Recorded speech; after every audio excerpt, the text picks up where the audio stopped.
മനുഷ്യരുടെ വിശ്വാസികളുടെ താഴ്ന്ന ആത്മീയ മാന്യത്തെക്കുറിച്ച് അവരുടെ ജീവിതത്തിലെ പ്രതിസന്ധികളെ അഭിസംബോധന ചെയ്തുകൊണ്ട് ഇസ്രായേലിനോട് സംവദിച്ച ദൈവത്തിൻ്റെ പ്രവാചകന്മാർ ആ കാലത്തെ ദൈവത്തിൻ്റെ എരിയുന്ന തീപ്പന്തങ്ങളായി അവരുടെ ഇടയിൽ അഗ്നിസ്ഫുലികങ്ങൾ അങ്ങനെ ചിന്തിച്ചുകൊണ്ട് അവരെ ആത്മീയമായിട്ട് ഉണർത്തുവാനായിട്ട് ശ്രമിച്ച ആളുകളാണ്. അങ്ങനെ ഉള്ള പ്രവാചകന്മാരിൽ ഒരു വ്യക്തിയാണ് ഹബക്കൂക്ക്. ഹബക്കൂക്ക് പ്രവാചകൻ നമുക്ക് അത്ര അപരിചിതനല്ല എന്ന് നിങ്ങൾ അറിയാം. നമുക്കൊരു ഹോട്ടലിൽ ചെന്ന് കഴിഞ്ഞാൽ നമ്മൾ ഭക്ഷണം കഴിക്കുമ്പോൾ നമ്മൾ നല്ല ഭക്ഷണമാണെങ്കിലും ചീത്ത ഭക്ഷണമാണെങ്കിലും ഓർക്കുന്നത് ആരെയാണ്? അതുണ്ടാക്കിയ കുക്കിനെയാണ്. അപ്പം ഈ കുക്ക് നമ്മളുടെ ജീവിതത്തിൽ അഭിവാജ്യ ഘടകമാണ്. അപ്പോൾ അതുമായിട്ട് ബന്ധപ്പെട്ട് അല്ലെങ്കിലും ഹബക്കൂക്കിനെ നമുക്ക് പരിചയമുണ്ട്. പ്രത്യേകിച്ച് ഹബക്കൂക്കിൻ്റെ പുസ്തകത്തിൻ്റെ 3-ാമത്തെ അധ്യായം. ഹബക്കൂക്കിന് 3 അധ്യായങ്ങളാണ് ഉള്ളത് എന്ന് നിങ്ങൾക്കറിയാം. ഈ പുസ്തകത്തിന് കമൻട്രി എഴുതിയ റൊണാൾഡ് ബ്ലൂ എന്നുള്ള വ്യക്തി നടത്തിയ ഒരു പ്രസ്താവന എനിക്കിഷ്ടപ്പെട്ടു. അദ്ദേഹം പറഞ്ഞു, മോളിൽ നിന്ന് ഭൂമിയെ നോക്കിയാൽ ഭൂമി വളരെ ആകർഷണീയമായ ഒരു ബ്ലൂ പേളാണ്, ഒരു നീല മരുതക നക്ഷത്രം പോലെ ശോഭിക്കുന്നതാണ്. എന്നാൽ അദ്ദേഹം പറഞ്ഞു, എന്നാൽ ഇവിടെ ഈ ഭൂമിയിൽ ജീവിക്കുന്നവർക്ക് കാഴ്ച അത്ര സുന്ദരമല്ല. അവിടെ നിന്ന് നോക്കുമ്പോൾ വളരെ സുന്ദരമാണ്. ഇവിടെ കാണുന്നത് അത്രത്തോളം സുന്ദരമല്ല. ഇവിടെ കാണുന്നത് സംഘർഷങ്ങളും കലഹങ്ങളും തീവ്രവാദവും പ്രകൃതി ദുരന്തവും മയക്കുമരുന്നും മദ്യവും അങ്ങനെ പീഡനവും മാനസിക സംഘർഷവും മാലിന്യവും മലിനീകരണവും അങ്ങനെ വളരെ പ്രതിസന്ധികൾ നിറഞ്ഞ, അദ്ദേഹം അതിനെക്കുറിച്ച് പറഞ്ഞ ഒരു തീപ്പൊരി വീണാൽ പൊട്ടിത്തെറിക്കാൻ പാകത്തിലിരിക്കുന്ന ഒരു ബോംബ് പോലെയാണ് ഈ ഭൂമി എന്നാണ് റോളണ്ട് ബ്ലൂ അതിനെക്കുറിച്ച് തൻ്റെ ആമുഖത്തിൽ പറയുന്നത്. അപ്പോൾ ഈ ഭൂമിയിൽ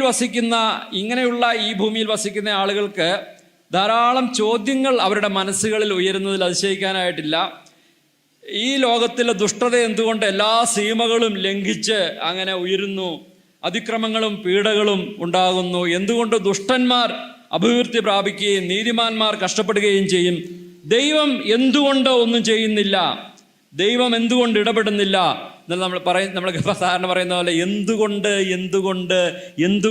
എന്നുള്ള ചോദ്യങ്ങൾ ആളുകൾക്കുണ്ടാകും. ഞാൻ നിങ്ങളോട് ചോദിക്കട്ടെ, നിങ്ങൾ ജീവിതത്തിൽ ചോദ്യങ്ങൾ ഉള്ള ഒരു വ്യക്തിയാണോ? ദൈവം എന്തുകൊണ്ട് ഈ ലോകത്തിൽ അനീതിയും അക്രമവും ഒക്കെ അനുവദിക്കുന്നു? ദൈവം പരമാധികാരിയാണെങ്കിൽ എന്തുകൊണ്ട് ദുഷ്ടന്മാർ അഭിവൃദ്ധി പ്രാപിക്കുന്നു? എൻ്റെ ഹൃദയം തകർന്ന പ്രാർത്ഥനയ്ക്ക് ദൈവം എന്തുകൊണ്ട് ഉത്തരം അരുളുന്നില്ല? ഇങ്ങനെയുള്ള ചോദ്യങ്ങൾ എന്തെങ്കിലും നിങ്ങളുടെ ഹൃദയത്തിലൂടെ വന്നിട്ടുണ്ടോ? ഉണ്ടെങ്കിൽ ഈ ഹബക്കൂക്കിൻ്റെ പുസ്തകം നിങ്ങൾക്കുള്ളതാണ്. ഹബക്കൂക്ക് എന്നുള്ള വ്യക്തി ഈ ചോദ്യങ്ങളുമായിട്ട് മല്ലടിച്ച ഒരു പ്രവാചകനാണ്. തൻ്റെ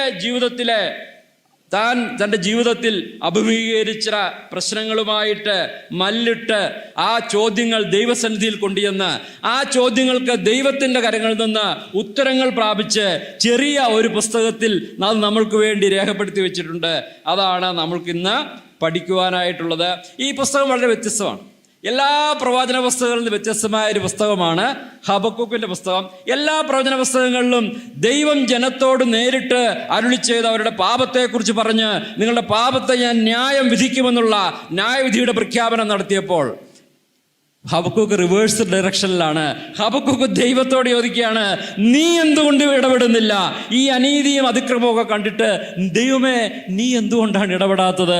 ഈ ജനത്തെ നീ എന്തുകൊണ്ട് ന്യായം വിധിക്കുന്നില്ല എന്ന് ദൈവത്തോട് അങ്ങോട്ട് പരാതിപ്പെട്ട് ന്യായവിധിക്കായിട്ട് അഭ്യർത്ഥിക്കുന്ന ഒരു പ്രവാചകനെയാണ് ഹബക്കൂക്കിൽ നമുക്ക് കാണുവാനായിട്ട് സാധിക്കുന്നത്. ഈ കാര്യത്തിൽ ഹബക്കൂക്ക് മറ്റെല്ലാ പ്രവാചകന്മാരിൽ നിന്നും വ്യത്യസ്തനായിട്ടുള്ള വ്യക്തിയാണ്.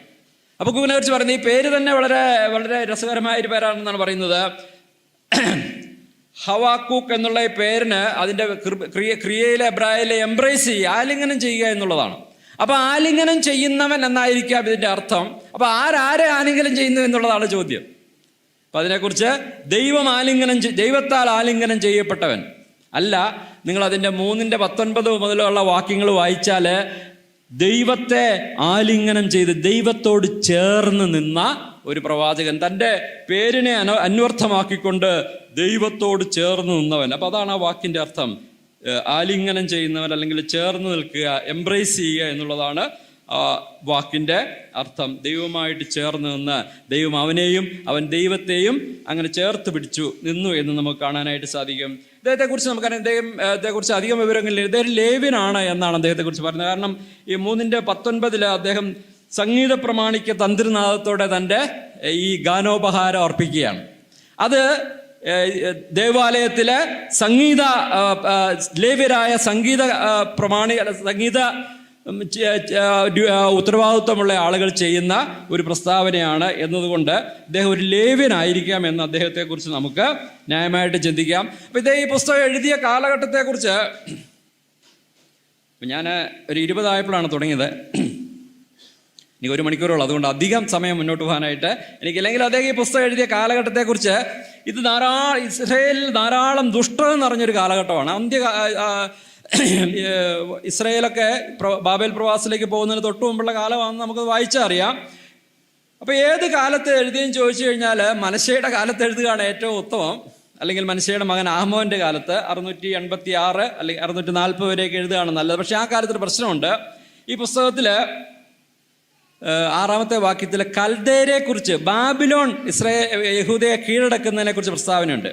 അപ്പം ഈ മനശ്ശെയുടെയും മകൻ്റെയൊക്കെ കാലത്ത് 686 640 കാലഘട്ടത്തിൽ ബാബിലോൺ ഒരു ശക്തിയായിട്ടില്ല. അക്കാലത്തൊക്കെ അശൂറാണ് ലോകശക്തിയായിട്ട് അങ്ങനെയുള്ളത്.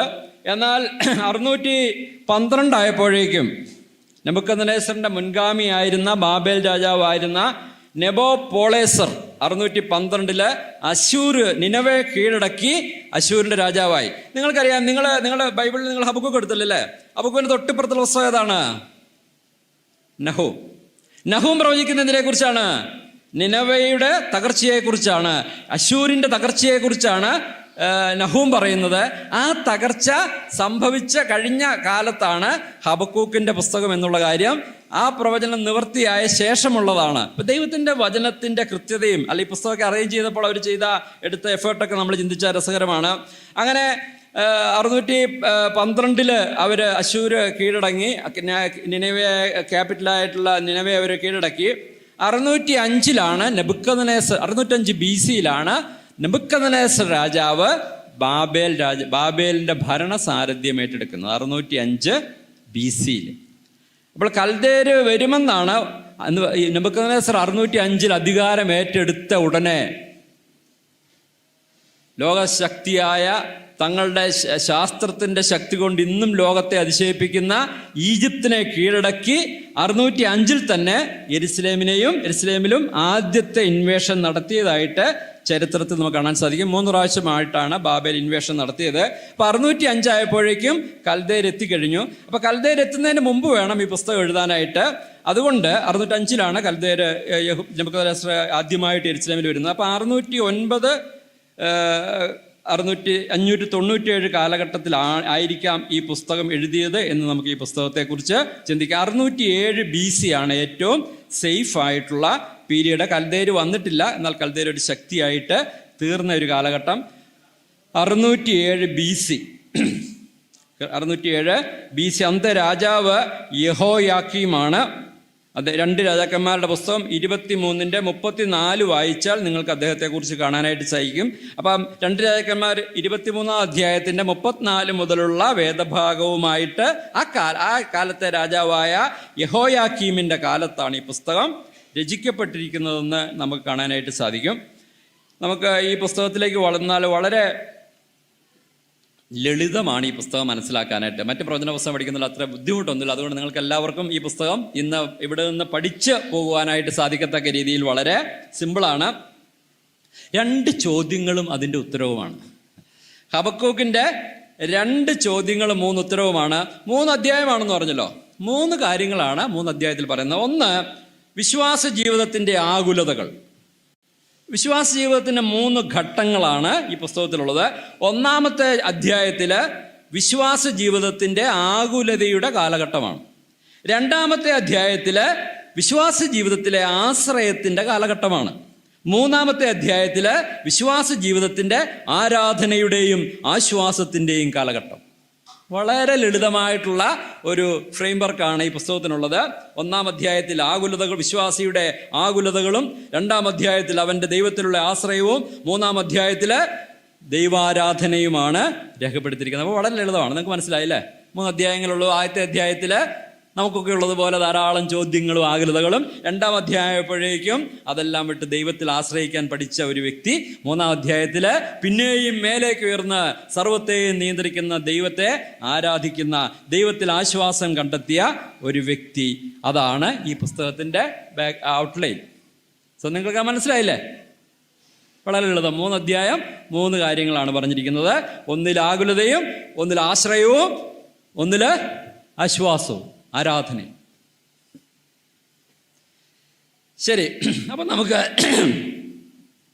ഹബക്കൂക്കിലെ 1-ാം ഘട്ടത്തിലെ നമ്മുടെ വിശ്വാസ ജീവിതത്തിൻ്റെ 1-ാം ഘട്ടത്തിലേക്ക് വരാം. അത് ഹബക്കൂക്കിൻ്റെയും നമ്മളൊക്കെ ജീവിതത്തെ അഭിമുഖീകരിക്കുമ്പോൾ ഉണ്ട 1-ാമത്തെ ഘട്ടമാണ് നമുക്ക് കാണാനായിട്ട് സാധിക്കുന്നത്. ഈ ഘട്ടത്തിൽ 2 ചോദ്യങ്ങൾ ചോദിച്ചു എന്ന് പറഞ്ഞു. ഒന്ന് വൈ ക്വസ്റ്റ്യനാണ്. ദൈവമേ, എന്തുകൊണ്ട് നീ ഈ കാര്യങ്ങൾ സംഭവിക്കുന്നു? എന്തുകൊണ്ട്? വൈ? നീ എന്തുകൊണ്ട് ഈ കാര്യങ്ങളൊക്കെ അനുവദിക്കുന്നു? അതാണ് ചോദ്യം. വൈ ആണ് ക്വസ്റ്റ്യൻ. ഈ ചോദിച്ച 2-ാമത്തെ ചോദ്യത്തിൽ how can you, that is the question. നിനക്കെങ്ങനെ ചെയ്യാൻ സാധിക്കും ദൈവമേ? ഒന്ന് ദൈവം ചെയ്യുന്നതിനെ കുറിച്ചാണെങ്കിൽ, ഒന്ന് ദൈവത്തിൻ്റെ നേരെയാണ് ചോദ്യം. നിനക്കെങ്ങനെ ഇത് അനുവദിക്കാൻ സാധിക്കും ദൈവമേ എന്നുള്ള ചോദ്യമാണ്. അപ്പം നമുക്ക് ഈ പുസ്തകത്തിലെ 1-ാം അധ്യായത്തിലെ ആദ്യത്തെ 4 വാക്യങ്ങളൊന്ന് വായിക്കാം. നമ്മൾ മുഴുവൻ വായിക്കുന്നില്ലെങ്കിൽ ഇടയ്ക്കൊന്ന് വായിച്ചു പോവാം. 4 വാക്യങ്ങൾ വായിക്കും. നമ്മളിങ്ങനെയാണ് വായിക്കുന്നത്. 1 മുതൽ വായിക്കുമ്പോൾ, ഹബക്കൂക്ക് പ്രവാചകൻ ദർശിച്ച പ്രവാചകം: യഹോവേ, എത്രത്തോളം ഞാൻ അയ്യം വിളിക്കുകയും നീ കേൾക്കാതിരിക്കുകയും ചെയ്യും? സാഹസ നിമിത്തം ഞാൻ എത്രത്തോളം നിന്നോട് നിലവിളിക്കും, നീ രക്ഷിക്കാതെ ഇരിക്കും? നീ എന്നെ നീതികേട് കാണുമാറാക്കുന്നതും പീഡനം വെറുതെ നോക്കുന്നതും എന്ത്? കവർച്ചയും സാഹസവും എൻ്റെ മുമ്പിൽ ഉണ്ട്. കലഹം നടക്കുന്നു, ശണ്ട ഉളവായി വരുന്നു. അതുകൊണ്ട് ന്യായപ്രമാണം അയഞ്ഞിരിക്കുന്നു. ന്യായം ഒരു നാളും വെളിപ്പെട്ടു വരുന്നില്ല. ദുഷ്ടൻ നീതിമാനെ വളഞ്ഞിരിക്കുന്നു. അതുകൊണ്ട് ന്യായം വക്രമായി വെളിപ്പെട്ടു വരുന്നു. അപ്പോൾ നമുക്ക് ഇതാണ് ആകുലതയില് അദ്ദേഹം ചോദിച്ച 1-ാമത്തെ ചോദ്യം ആയിട്ട് നമുക്ക് കാണുവാനായിട്ട് സാധിക്കുന്നത്. നമുക്കിവിടെ 1-ാമതായിട്ട് പഠിക്കാനായിട്ട് സാധിക്കുന്നത്, ദൈവത്തെക്കുറിച്ച് നമുക്ക് മനസ്സിലാക്കാനായിട്ട് സാധിക്കുന്നത്, ദൈവം ചോദ്യങ്ങളെ സ്വാഗതം ചെയ്യുന്ന ഒരു ദൈവമാണ്. അതിനെക്കുറിച്ച് ഞാൻ പിന്നീട് പറയുന്നതാണ്. അപ്പോൾ ദൈവത്തോട് ചോദിക്കുന്ന 1-ാമത്തെ ചോദ്യം ഇത് സംശയത്തിൻ്റെയും ആകുലതയുടെയും കാര്യമാണ്. വൈ, എന്തുകൊണ്ട് എന്നാണ് അദ്ദേഹം ചോദിക്കുന്നത്. അദ്ദേഹം പറഞ്ഞു, ഞാൻ കരയുന്നു എന്നാണ്. അല്ലേ? ഷൗട്ട്, അതിന് കരയുന്നു എന്നുള്ളതിൻ്റെ ഷവാ എന്നുള്ള വാക്കുന്ന ടു ക്രൈ ഔട്ട്. ഞാൻ അയ്യം വിളിക്കുന്നു പറഞ്ഞാൽ അത് അവർ കരയുന്നല്ല, ഇച്ചിരി കൂടെ ഒച്ചത്തിലുള്ള കരച്ചിലുകൊണ്ടാണ് അവർ ആ വാക്ക് അന്ന് ഉപയോഗിച്ചത്. ഇന്നത്രത്തോളം അർത്ഥമുണ്ടോ എന്ന് എനിക്കറിയത്തില്ല. അപ്പോൾ ഇത് താൻ അങ്ങനെ പറയുകയാണ്. അപ്പം അദ്ദേഹം നോക്കുമ്പോൾ ചുറ്റുപാടും ധാരാളം പാപം നടക്കുകയാണ്. ഒരു നൂറ്റാണ്ട് മുമ്പ് വടക്കേ രാജ്യം ഇസ്രായേൽ ഈ പാപമെല്ലാം ചെയ്ത് അശൂര് വന്ന് അവരെ ഉടലോടെ വിഴുങ്ങി കൊണ്ടുപോയതാണ്. അതേ പാപം തൻ്റെ രാജ്യത്തും നടക്കുകയാണ്. ഇസ്രായേലിലെ പൗരന്മാര് തൻ്റെ സഹവിശ്വാസികള്, യഹൂദ പൗരന്മാരുടെ വിശ്വാസികളുടെ ജീവിതത്തിൽ ഭയങ്കരമായ തകർച്ചകൾ നേരിട്ട കാലഘട്ടമാണ്. അവരൊക്കെ ചെയ്ത പാപം കേട്ടാൽ ചിലപ്പോൾ നമ്മൾ പോലും തലേ കൈവച്ച് പോകും. നിങ്ങൾ യോവേൽ പ്രവാചകന്റെ ദിവസം 3:3 വടക്കൻ രാജ്യം തന്നെ ചെയ്തൊരു പാപത്തെ ഈ ഹബക്കൂക്കിന് കുറച്ച് നാൾ മുമ്പ് ചെയ്ത പാപമാണ്. അതൊക്കെയാണല്ലോ തുടരുന്നത്. ഇവിടെ പാപമൊന്നും അങ്ങനെ രേഖപ്പെടുത്തിയിട്ടില്ലാത്തതുകൊണ്ട് നോക്കാം. അവിടെ യോവേൽ പ്രവാചകന്റെ ദിവസം 3-ാം അധ്യായത്തിന്റെ 3-ാം വാക്യത്തിലെ പാപം എന്താണ്? അവർ എൻ്റെ ജനത്തിന് ചീട്ടിട്ട് ഒരു ബാലനെ ഒരു വേശ്യയ്ക്ക് വേണ്ടി കൊടുക്കുകയും ഒരു ബാലയെ വിറ്റ് വീഞ്ഞു കുടിക്കുകയും ചെയ്യുന്നു. They gave a boy as a payment for a harlot. ഇസ്രായേലിലെ ഒരു ഇസ്രായേൽ പയ്യന്, ഒരു ആൺകുട്ടിയെ വേശ്യയുടെ പേയ്മെൻ്റായിട്ട് കൊടുത്ത് വ്യഭിചാരം ചെയ്യുന്ന യഹൂദ. ഒരു പെൺകുട്ടിയെ ഒരു പെഗ് വീഞ്ഞിനു വേണ്ടി വിറ്റവര്. യോവേൽ പ്രവാചകൻ പറഞ്ഞതാണ്. ഈ രാജ്യത്തെക്കുറിച്ചാണ്. തൊട്ടുമുമ്പുള്ള വടക്കൻ രാജ്യത്തെക്കുറിച്ച് നിങ്ങൾ കേട്ടാൽ ഇതൊക്കെയാണ് അവരും ചെയ്യുന്നത്. ഇവരുടെ സഹപാഠികളാണല്ലോ. ആമോസ് രേഖപ്പെടുത്തിയത് കേട്ടാൽ ഇതിലും ഭയങ്കരമാണ്. ആമോസ് പ്രവാചകന്റെ പുസ്തകം ഞാൻ എന്നിട്ട് വാക്യം വായിച്ചിരിക്കുക 2:6 അവർ നീതിമാനെ പണത്തിനും ദരിദ്രനെ ഒരു കൂട്ട് ചെരുപ്പിനും വിറ്റ് കളഞ്ഞിരിക്കുന്നു. യഹൂദ പൗരന്മാരിൽ ഒരുത്തനെ വിറ്റ് ഒരു കൂട്ട് ചെരുപ്പിന് വിറ്റ് ആ പണം കൊണ്ട് ചെരുപ്പ് മേടിച്ചിടുന്നവൻ, നീതിമാനെ പണത്തിന് വിൽക്കുന്നവൻ. ആമോസ് 2:7 ഒരു പുരുഷനും അവൻ്റെ അപ്പനും ഒരേ യുവതിയുടെ അടുക്കലേക്ക് പോകുന്നു. പാപത്തിൻ്റെ ഭയങ്കരത്വമാണ്. സ്ത്രീകളും വ്യത്യസ്തരല്ല. ആമോസ് 4:1 തങ്ങളുടെ ഭർത്താക്കന്മാരോട് കൊണ്ടുവരുവിൻ, ഞങ്ങൾ കുടിക്കട്ടെ എന്ന് പറയുകയും ചെയ്യുന്ന ശമരിയ പർവ്വതത്തിലെ ബാശാന്യ പശുക്കളെ ഈ വചനം കേട്ടുകൊള്ളുവിനെന്നാണ് ആമോസ് പറയുന്നത്. സ്ത്രീകളും പുരുഷന്മാരുമൊക്കെ ആണ്ടുപോയ പാപത്തിൻ്റെ ആ ഒരു ചെളിക്കുഴിയാണ് പ്രവാചക പുസ്തകത്തിലൂടെ പ്രവാചകന്മാര് ദൈവത്തിൻ്റെ വചനമായിട്ട് എടുത്തു വയ്ക്കുന്നത്. അതുകൊണ്ടാണ് ഹബക്കൂക്ക് പറഞ്ഞത്, അയ്യോ ഞാൻ അയ്യം വിളിക്കുകയും നീ കേൾക്കാതിരിക്കുകയും ചെയ്യുന്നു, സാഹസം ഞാൻ നിന്നോട് നിലവിളിക്കുന്നു, നീ രക്ഷിക്കുന്നില്ല, നീ എന്തുകൊണ്ട് ഇതെല്ലാം കാണാൻ എന്നെ അനുവദിക്കുന്നു കർത്താവേ എന്ന് വിളിച്ചു പോകുമില്ലേ. നീതിയുള്ള ഹൃദയം വ്രണപ്പെടുകയാണ്. 2-ാം അധ്യായത്തിൽ അദ്ദേഹം പറഞ്ഞാണ്, സാഹസം നിമിത്തം ഞാൻ നിന്നോട് നിലവിളിക്കുന്നു. സാഹസം എന്നുള്ള വാക്കിൻ്റെ എബ്രായ വാക്ക് നിങ്ങൾക്കറിയാം എന്താന്ന്? അത് നിങ്ങൾക്കറിയാം, അറിയത്തില്ലേ? സാഹസം എന്ന് പറഞ്ഞാൽ ഹമാസ് എന്നാണ്. ഹമാസ് എന്ന് കേട്ടിട്ടില്ലേ? ഹമാസ് ആരാണ്? ഇവിടെ അല്ല, ഇസ്രായേലിലെ ഇപ്പോൾ ഇസ്രായേൽ യുദ്ധം ചെയ്യുന്നത് ആരോടാണ്? ഹമാസുമായിട്ടല്ലേ യുദ്ധം ചെയ്യുന്നത്. ആ സംഘടനയുടെ പേര് വയലൻസ് എന്നാണ്. എന്ന് പറഞ്ഞാൽ ഈ പേരെടുത്തിട്ട് അവരുടെ ഭാഷയിലൊക്കെ ഇതാ അർത്ഥം. വയലൻസ്, ക്രൂവൽറ്റി, ഇൻജസ്റ്റിസ് എന്നൊക്കെയാണ് ഹമാസ് എന്നുള്ള വാക്കിൻ്റെ അർത്ഥം. നീ എന്നെ ഹമാസിനെ കാണാൻ അനുവദിച്ചു എന്നാണ്. അതുകൊണ്ടാണ് ഇസ്രായേൽ പറഞ്ഞ ഹമാസ് വേണ്ടെന്ന് അവർ പറയുമ്പോൾ 2 അർത്ഥമുണ്ട്. സാഹസവും അല്ലേ നീതിയോടും ഒന്നും ഇനി ഇവിടെ വേണ്ടെന്നാണ് ഒരുപക്ഷെ നെതന്യാഹു പറയുന്നതെന്ന് നമുക്ക് ആ വാച്യാർത്ഥം വേണമെങ്കിൽ പറയാൻ സാധിക്കും. ഞാൻ എത്രത്തോളം കരഞ്ഞ് നിന്നോട് പ്രാർത്ഥിക്കും, നീ എന്തുകൊണ്ട് ഈ കാര്യങ്ങളൊക്കെ അനുവദിക്കുകയും എൻ്റെ പ്രാർത്ഥനയെ അവഗണിക്കുകയും ചെയ്യുന്നു കർത്താവേ എന്ന് കർത്താവിന് നേരെ ചൂണ്ടിക്കൊണ്ട് ചോദിക്കുന്ന പ്രവാചകനെയാണ് ഹബക്കൂക്കിൽ നമുക്ക് കാണാൻ സാധിക്കുന്നത്. നീതിബോധമുള്ള, ദുഷ്ടത കണ്ട് വിങ്ങുന്ന ഒരു ഹൃദയത്തിൻ്റെ ഉടമയാണ് ഹബക്കൂക്ക്. ഇത് നമ്മുടെ കാലം പോലെ തന്നെയല്ലേ? നമ്മളുടെ കാലം ഇന്നങ്ങനല്ലേ? മദ്യവും മയക്കുമരുന്നും ഒക്കെ കാരണം കുട്ടികളെ സ്കൂളിൽ വിടാൻ ഭയപ്പെടുന്ന മാതാപിതാക്കളാണ്. നമ്മുടെ പിള്ളേരോടെ പോയി നിങ്ങൾക്കറിയാമോ ഏത് സ്വാധീനത്തിലാണെന്ന് നമ്മൾക്കറിയാമോ? അങ്ങനെയുള്ളൊരു കാലം. വിശ്വാസികൾ എന്ന് നടിക്കുന്ന ഈ യഹൂദന്മാരുടെ മധ്യത്തിലാണ് ആളുകൾ ജീവിക്കുന്നത്. നമ്മളുടെ ജീവിതത്തിലും സഭകളിലും കാണുന്ന നിലവാര തകർച്ചയും പാപവും ഒക്കെയാണ്. നിങ്ങൾ അതിനോട് എങ്ങനെ പ്രതികരിക്കുന്നു? ഹബക്കൂക്ക് പ്രതികരിച്ച വ്യക്തിയാണ്.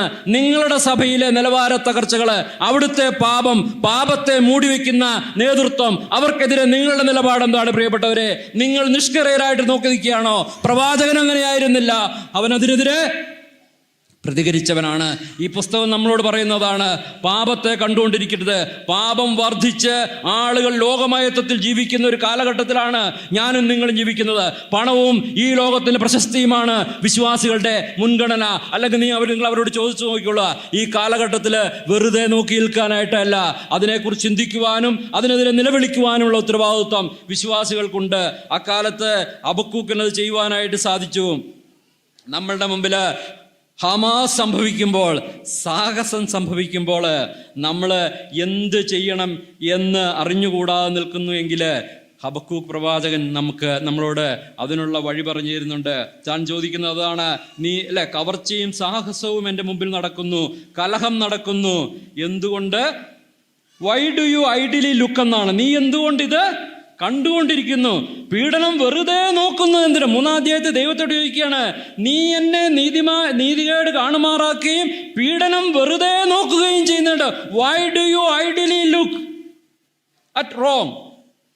Destruction and violence are before me. ദൈവമേ, നീ എന്തുകൊണ്ട് ഇതൊക്കെ അനുവദിക്കുന്നു എന്നാണ്. കർത്താവേ, ഇതൊക്കെ സംഭവിക്കുമ്പോൾ നീ എന്തുകൊണ്ട് നിസ്സഹായനായി നോക്കി നിൽക്കുന്നു? അതാണ് ഹബക്കൂക്ക് ചോദിക്കുന്നത്. നിങ്ങൾ ചോദിച്ചിട്ടുണ്ടോ? When there is violence, why are you indifferent God? അതാണ് ഹബക്കൂക്കിന്റെ പ്രാർത്ഥന എന്നുകൊണ്ടത് ദൈവം അലക്ഷ്യമായി, നിസ്സംഗനായി, താല്പര്യമില്ലാത്തവനായി ഇതൊക്കെ കണ്ടുകൊണ്ടിരിക്കുകയാണോ എന്നാണ് ഹബക്കൂക്ക് ചോദിക്കുന്നത്. അതിൻ്റെ ഫലമായിട്ട് ന്യായപ്രമാണം അയഞ്ഞിരിക്കുന്നു. ആർക്കും ന്യായം വെളിപ്പെടുന്നില്ല, ന്യായം കിട്ടുന്നില്ല ആളുകൾക്ക്, അല്ലേ? അവർക്ക് ന്യായം കിട്ടുന്നില്ല. നടത്തേണ്ട ആളുകൾ വക്രതയാണ് പ്രവർത്തിക്കുന്നത്. ദുഷ്ടൻ നീതിമാനെ വളഞ്ഞിരിക്കുകയാണ്. അതുകൊണ്ട് ന്യായം വക്രതയായി വെളിപ്പെടുന്നു. അവരുടെ നേതാക്കന്മാരുടെ ജഡ്ജിമെന്റുകൾ വളഞ്ഞ ജഡ്ജിമെന്റുകളാണ്. വക്രത കൊണ്ട് ന്യായം നടത്തുന്ന ആളുകളായിട്ട് അധപ്പതിച്ച നേതൃത്വത്തിനെതിരെയാണ് ഹബക്കൂക്ക് ശബ്ദമുയർത്തിയത് എന്നുള്ളതായി നമുക്ക് കാണാനായിട്ട് സാധിക്കും. അതൊരു വലിയൊരു കാര്യമാണല്ലേ. അപ്പൊ ദൈവത്തിന്റെ പ്രവർത്തികൾ അർത്ഥശൂന്യമായി തോന്നുകയാണ് ഹബക്കൂക്കിന്. ദൈവവും പ്രവർത്തിക്കുന്നില്ലല്ലോ. എത്ര കാലമായി ഞാൻ പ്രാർത്ഥിക്കുന്നു. അദ്ദേഹം പറയാണ്, ന്യായപ്രമാണം മരവിച്ചു നിൽക്കുകയാണ്. രാജ്യത്തിലെ നിയമത്തിന് ശരിതെറ്റുകളെ കുറിച്ച് ഒന്നും ചെയ്യാനായിട്ട് കഴിയാതിരിക്കുമ്പോൾ കാര്യം ഭയങ്കരമാണ്. നീതി തലതിരിഞ്ഞതായിട്ട് തോന്നും. നമ്മൾ ജീവിക്കുന്ന സംസ്കാരത്തിൽ, സമൂഹത്തിൽ ഇതുവരെ നമ്മൾ അഭിമുഖീകരിക്കുന്നത്. ഛത്തീസ്ഗഡിൽ സംഭവിച്ചത് എന്താണ്? ഈ ഇന്ത്യയില്, ഈ കേരളത്തിൽ നിന്ന് പോയ 2 സ്ത്രീകള്, അവർ കർത്താവിന്റെ സ്നേഹനിമിത്തമല്ലേ പോയത്. അവരെ റെയിൽവേ സ്റ്റേഷനിൽ ഇരുന്നപ്പോൾ അവരെ ചെയ്തത് എന്തൊക്കെയാണ് നിങ്ങൾ കണ്ടില്ലേ? ന്യായം നീതിയും ഒക്കെ. ന്യായപ്രമാണം അയഞ്ഞിരിക്കുന്ന ഇസ്രായേൽ പറയുന്ന ന്യായപ്രമാണമാണെങ്കിൽ അത് അവരുടെ ഭരണഘടനയാണ്. ഇവിടെയും ഇതിൽ ന്യായവും നീതിയും ഒക്കെ അയഞ്ഞിരിക്കുന്ന ഒരു കാലഘട്ടത്തില് ഹബക്കൂക്ക് ദൈവത്തോട് നിലവിളിക്കുകയാണ്. കർത്താവേ, ഞാൻ എത്ര കാലമായി നിലവിളിക്കുന്നു, പക്ഷേ നീ കേൾക്കുന്നില്ല. ഹബക്കൂക്ക് ദൈവത്തോട് ചോദിക്കുകയാണ്. നിങ്ങൾ രസകരമായിട്ട് കാര്യം, ദൈവം ഹബക്കൂക്കിനെ ശാസിക്കുന്നില്ല കേട്ടോ. ദൈവം ഹബക്കൂക്കിനെ ശാസിച്ചോ? ശാസിക്കുന്നതല്ല. തുടർന്ന് നമ്മൾ കാണും ദൈവം അവന് ഉത്തരം കൊടുക്കുന്നതായിട്ടാണ് നമുക്ക് കാണുവാനായിട്ട് സാധിക്കുന്നത്. അപ്പോൾ നമുക്ക് ഇവിടെ നിന്ന് പഠിക്കാനായിട്ട് സാധിക്കുന്നത്, ദൈവത്തോട് നമുക്ക് ചോദ്യങ്ങൾ ചോദിക്കാവോ? ചോദിക്കാന്നുള്ളതാണ്. ചോദിക്കുക, അല്ലെങ്കിൽ പ്രവാചകന്മാർ ചോദിക്കുവോ? ഞാൻ നിങ്ങളോട് പറയാം, ബന്ധം ഊഷ്മളമാവുമ്പോൾ ഔദ്യോഗികത അവിടെ അവസാനിക്കും, സ്വാഭാവികത വർദ്ധിക്കും. ദൈവം സത്യസന്ധമായി ചോദ്യങ്ങൾ അനുവദിക്കുന്നതാണ്. നിങ്ങൾക്ക് ഉത്തര കൊറിയൻ പ്രസിഡന്റിന്റെ അടുത്ത് ചോദ്യം ചോദിക്കാൻ പറ്റുമോ? സാധിക്കുകയില്ല. നിങ്ങൾക്കെന്നല്ല, അവിടെ ആർക്കും ചോദിക്കാൻ സാധിക്കുകയില്ല. കാരണം ബന്ധമില്ല. ചോദ്യങ്ങൾ ഉണ്ടാകുന്നത് ബന്ധങ്ങളുള്ളപ്പോഴാണ്. ദൈവം പറയുന്നത് എന്താണ്? ദൈവം പറയുന്നത് ചോദ്യങ്ങൾ ചോദിക്കാനുള്ളതാണെന്ന് ദൈവം പറയുന്നത്, അല്ലേ? ഇന്നത്തെ ആളുകളാണ് ചോദ്യങ്ങളെ ഭയപ്പെടുന്നവർ. നേതാക്കന്മാർ ചോദ്യങ്ങളെ ഭയപ്പെടുന്നു. പത്രസമ്മേളനം നടത്താറില്ല. സാമൂഹ്യ രാഷ്ട്രീയ രംഗങ്ങളിൽ, മതമേഖലയിലും സഭാമേഖലയിലുള്ള ഒക്കെ ആളുകൾ ചോദ്യങ്ങളെ ഭയപ്പെടുന്നവരായിട്ടിരിക്കുകയാണ്. ചോദ്യങ്ങളെ ദൈവം ഭയപ്പെടുന്നില്ല. ചോദ്യങ്ങളൊക്കെ ചോദിക്കാനുള്ളത് പ്രിയപ്പെട്ടവരെ. യെശയ്യാ പ്രവാചകന്റെ പുസ്തകം 1:18 ദൈവം എന്താ പറഞ്ഞത്? വരുവിൻ, നമുക്ക് തമ്മിൽ വാദിക്കാമെന്നാണ് യഹോവ വിളിച്ചിരുന്നത്. വരാനാ പറഞ്ഞത്, സംസാരിച്ചോളാണ് പറഞ്ഞത്. നിങ്ങളുടെ ചോദ്യങ്ങൾ ചോദിക്കാനാണ് പറഞ്ഞത്. എല്ലാവരും ചോദ്യങ്ങൾ. സങ്കീർത്തനം 44 ചോദിച്ചേ നോക്കി. 44:24 എന്താ പറയുന്നത്? ചോദ്യമാണ്. നീ നിന്റെ മുഖത്തെ മറയ്ക്കുന്നതും ഞങ്ങൾക്ക് കഷ്ടവും പീഡവും നീ മറന്നു കളയുന്നതും എന്ത് എന്നാ ദൈവത്തോട് ചോദിക്കുന്നത്. ദൈവത്തോട് ചോദ്യങ്ങൾ അവർ ചോദിക്കുകയാണ്. യഹോവ, നീ എത്രത്തോളം എന്നെ മറന്നുകൊണ്ടിരിക്കും? 13:1, 10:1 സങ്കീർത്തനം. യഹോവയെ നീ ദൂരത്ത് നിൽക്കുന്നത് എന്ത്? കഷ്ടകാലത്ത് നീ മറിഞ്ഞിരിക്കുന്നത് എന്ത്? ദൈവത്തോട് ചോദിക്കുകയാണ്. ദൈവത്തോട് ചോദിക്കണം പ്രിയപ്പെട്ടവരെ. ദൈവത്തോട് ചോദിക്കാം. ദൈവത്തോട് ചോദിക്കുക മാത്രമല്ല, ഞാൻ നിങ്ങളെല്ലാവരും നിങ്ങളുടെ ഉൽപ്പത്തി പുസ്തകം 17-ാം അധ്യായത്തിന്റെ 17-ാം വാക്യം എന്നെടുത്തേ. നമ്മൾ ഞെട്ടിപ്പോകുന്നൊരു സംഭവം ഉണ്ട് അവിടെ. ഉൽപ്പത്തി പുസ്തകം 17:17, ജെനിസിസ് 17:17. എന്താ അവിടെ പറയുന്നത്? അപ്പോൾ അബ്രഹാം കവിണ്ണ് വീണ് ചിരിച്ചു. 100 വയസ്സുള്ളവന് മകൻ ജനിക്കുമോ? 90 വയസ്സുള്ള സാറ പ്രസവിക്കുമോ എന്ന് ഹൃദയത്തിൽ പറഞ്ഞു. നിങ്ങൾ ഈ ചിരിച്ച് മണ്ണ് കപ്പ് എന്നിട്ടുണ്ടോ? ചിരിച്ചിരിച്ച് മണ്ണ് കപ്പിപ്പോയി എന്ന് പറഞ്ഞാൽ അല്ലേ? ചരിത്രത്തിൽ ആക്ഷരികമായി മണ്ണ് കപ്പിയ ഒരാളെ ഉള്ളത് ആരാണ്? അബ്രഹാം. ദൈവം വന്നിട്ടൊരു ഭയങ്കര ദൈവം തന്റെ മജസ്റ്റിയിൽ എഴുന്നേറ്റ് വന്നിട്ട് ദൈവം ഒരു പ്രസ്ഥാനം നടത്തി. ഇനിയും ഞാൻ ഈ വർഷം ഞാൻ വരുന്ന കാലത്ത് നീക്കൊരു മകൻ, സാറൊരു മകനെ പ്രസവിക്കും, അവൻ ഇസ്ഹാക്ക്. ദൈവം വളരെ ഗൗരവത്തിൽ ദൈവം ഒരു പ്രസ്താവന നടത്തിയതാണ്. അബ്രഹാം എന്ത് ചെയ്തു? അത് കേട്ട് ചിരിച്ചെന്ന് മാത്രമല്ല, സാറേ ഒന്ന് ചിരിച്ചേ ഉള്ളൂ, പോയി. അങ്ങനെയൊക്കെ ചെയ്യാവോ ദൈവത്തിൻ്റെ സന്നിധിയിൽ? ദൈവം പറഞ്ഞ പ്രസ്താവനയ്ക്ക് ചിരിക്കാവോ, വീഴാവോ? നിങ്ങൾക്ക് പറ്റില്ല, എനിക്ക് പറ്റില്ല. കാരണം നമുക്ക് ദൈവത്തെ അറിഞ്ഞുകൂടാ. ദൈവത്തിൻ്റെ സ്നേഹിതനായ ഒരു മനുഷ്യന് ദൈവസന്നിധിയിൽ തൻ്റെ ഹൃദയത്തെ പകരാൻ സാധിക്കും. അത് ബന്ധമാണ്. ദൈവം അതിൻ്റെ ഒഫൻഡ് ഒന്നായാലും ദൈവം എന്ന് പറഞ്ഞത്, ഞാൻ ശരിയാടവേ, നീ ചിരി അടക്കാൻ പറ്റില്ല, ചിരി അടക്കാൻ പറ്റത്തില്ല, നടത്തി തരാം. ദൈവം പക്ഷേ ദൈവം ചിരിച്ചാണ്. ദൈവം നിർവികാരനായി നിൽക്കുന്ന വ്യക്തിയാണോ? ദൈവം ഇതൊക്കെ വികാരങ്ങളൊക്കെ ഉള്ള ആളല്ലേ? ദൈവത്തിന് ചിരി വന്നതാണോ?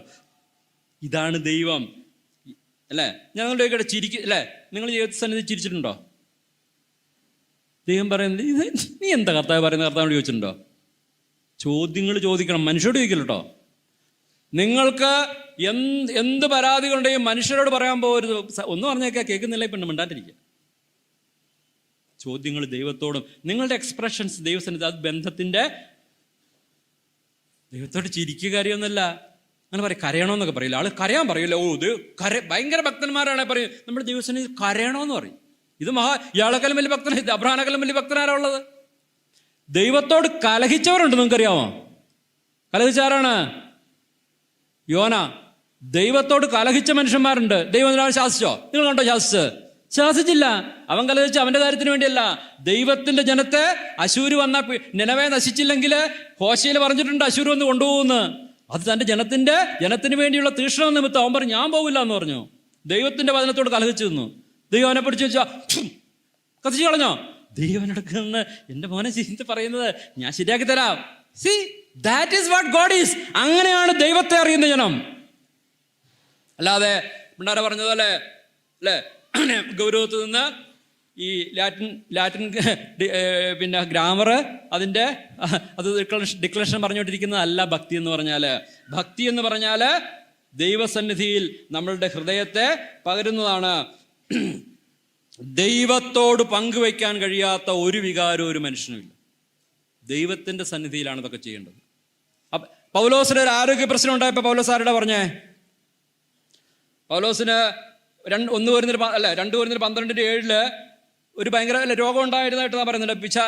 തൻ്റെ ജഡത്തിൽ ബലഹീനത ഉണ്ടായിരുന്നു, തന്നെ ഒരു ശൂലം ഉണ്ടായിരുന്നു എനിക്കെന്ന് പറഞ്ഞു. തനിക്ക് ആരോഗ്യ പ്രശ്നമുള്ളപ്പോൾ ദൈവത്തിനെടുക്കലാണ് പോയത്. പിന്നെ ആരെടുത്താ പോവുക? ഏതോ ഒരുത്തം അല്ലേ, യഹസ്കിയാവല്ലേ, ദൈവത്തിനടുത്ത് പോകാതെ വൈദ്യൻ്റെ അടുത്ത് പോയാൽ ശാസിക്കുന്നതാണെന്ന്. പ്രശ്നങ്ങളുടെ ദൈവസന്നിധിയിലാണ് പോകേണ്ടത്. എബ്രായ ലേഖനം 12 എന്താ പറയുന്നത്? നീ കുടുംബജീവിതത്തെ കുറിച്ച് പറയുന്നത്. അതിസൽക്കാലം മറക്കരുത്. വിവാഹം എല്ലാവർക്കും മാന്യമാണ്. നിങ്ങൾ ദ്രവ്യാഗ്രഹിക്കരുത്. ഞാൻ സഹായിക്കാന്ന് പറഞ്ഞത്. I am your helper. സമ്പത്തിലേക്ക് കുടുംബജീവിതമൊക്കെയാണ് സാമ്പത്തികമായിട്ട് കുറവൊക്കെ വന്നേക്കാം. സമ്പത്തിനെ സഹിച്ച് അതുണ്ടാക്കാൻ പോകണ്ട. ഐ ആം യുവർ ഹെൽപ്പർ എന്നാണ് ആ കോണ്ടെക്സ്റ്റ് വായിച്ചു നോക്കാൻ. നിന്റെ ഫിനാൻഷ്യൽ ഹെൽപ്പർ ഞാനാണ്. നിന്റെ കുടുംബജീവിതത്തെ മുന്നോട്ട് ഈ ലോകത്തിൽ കൊണ്ടുപോകാനായിട്ടുള്ള വിഭവങ്ങളൊക്കെ നിനക്ക് വേണമെന്ന് എനിക്കറിയാം, ഞാൻ തരാം. ദൈവം എൻ്റെ സഹായം. അതുകൊണ്ട് അല്ലേ ദൈവം എൻ്റെ സഹായി. മനുഷ്യരനോട് എന്ത് ചെയ്യുമെന്ന് ധൈര്യത്തോടെ പറയാമെന്നാണ് ദൈവം പറയുന്നത്. നിന്റെ പ്രശ്നങ്ങൾ ആരോഗ്യത്തിൻ്റെതാണെങ്കിലും, നിന്റെ പ്രശ്നങ്ങൾ എന്ത് പ്രശ്നങ്ങളാണെങ്കിലും, മാനസികമാണെങ്കിലും ആത്മീയമാണെങ്കിലും ഇങ്ങോട്ട് വരുവാനായിട്ടാണ് ദൈവം പറയുന്നത്. അതുകൊണ്ട് എൻ്റെ പ്രിയപ്പെട്ടവർ, നിങ്ങൾ പ്രശ്നം കൊണ്ട് വലഞ്ഞൊരു വ്യക്തിയാണോ? നിങ്ങളുടെ സമൂഹത്തിലെയും സഭയിലെയും രാജ്യത്തിലെയൊക്കെ പ്രശ്നങ്ങൾ കണ്ട് വലഞ്ഞു പോയൊരു വ്യക്തിയാണോ നിങ്ങൾ? ഇതിനൊന്നും പരിഹാരമില്ലെന്ന് വിചാരിക്കുന്ന ആളാണോ? കുടുംബജീവിതത്തിലും വ്യക്തി ജീവിതത്തിലൊക്കെ തേങ്ങലുകളുള്ള വ്യക്തിയാണോ? ഒരുപക്ഷെ എന്നെ ആരും മനസ്സിലാക്കുന്നില്ല. ഒരുപക്ഷെ സൗകര്യമാർക്ക് പറയാം എൻ്റെ ഭർത്താവിന് എന്നെ മനസ്സിലാകുന്നില്ല, അല്ല ഭർത്താക്കന്മാർക്ക് പറയാം അവൾക്ക് എന്നെ മനസ്സിലാകുന്നില്ല, എൻ്റെ പ്രശ്നങ്ങൾ മനസ്സിലാകുന്നില്ല. ഒരുപക്ഷെ നമ്മൾ അങ്ങനെ ചിന്തിക്കുന്ന ആളായിരിക്കാം. ഒരുപക്ഷെ മക്കളുടെ പ്രതിസന്ധികൾ, അവരുടെ വിവാഹത്തെക്കുറിച്ച് നമുക്ക് ഹൃദയത്തിൽ വേദന ഉണ്ടാകാം, നടക്കുന്നില്ല, ജോലി കിട്ടുന്നില്ല. നമ്മളുടെ പ്രശ്നങ്ങൾ ആളുകൾക്ക് മനസ്സിലാക്കുന്നതിൽ മറ്റുള്ളവർ പരാജയപ്പെടുന്നു. സാമ്പത്തികമായിട്ടും ആരോഗ്യപരമായിട്ടും എല്ലാം ധാരാളം പ്രശ്നങ്ങളെ അലട്ടുകയാണ്. ഞാൻ ആരോട് പറയേണ്ടത്? ഞാൻ സൗരന്മാരുടെ കാര്യം പറയാം. ഇങ്ങനെ ഒരു വലിയ കൗൺസിലിങ്ങിൻ്റെ ഒരു വലിയ രഹസ്യമാണ്. നിങ്ങൾക്ക് ഭർത്താവിനെ കുറിച്ചുള്ള എല്ലാ പരാതികളും നിങ്ങൾ കർത്താവിനോട് പറയണം. ഭർത്താവിനോട് പറയരുത്. ഭർത്താവിൻ്റെ എല്ലാ നന്മകളും ഭർത്താവിനോടും പറയണം. ഭർത്താവിൻ്റെ നന്മകളെല്ലാം ഭർത്താവിനോടും ഭർത്താവിൻ്റെ തിന്മകളെല്ലാം കർത്താവിനോടും പറയണം. അതാണൊരു വിജയകരമായ കുടുംബജീവിതത്തിൻ്റെ രഹസ്യം എന്ന് പറഞ്ഞാൽ.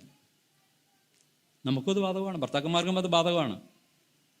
പരിധികളും പരിമിതികളുമില്ലാതെ നമ്മെ കേൾക്കുവാൻ, നമ്മളെ ശ്രദ്ധിക്കുവാൻ, നമ്മളെ കാണുവാൻ കാതുകളും കണ്ണുകളും കേൾക്കുവാൻ കാതുകളും കാണുവാൻ കണ്ണുകളുമുള്ള ഒരു ദൈവം സ്വർഗത്തിൽ ജീവിക്കുന്നു എന്നുള്ള കാര്യം ആണ് ഹബക്കൂക്ക് നമ്മളോട് പറയുന്നത്.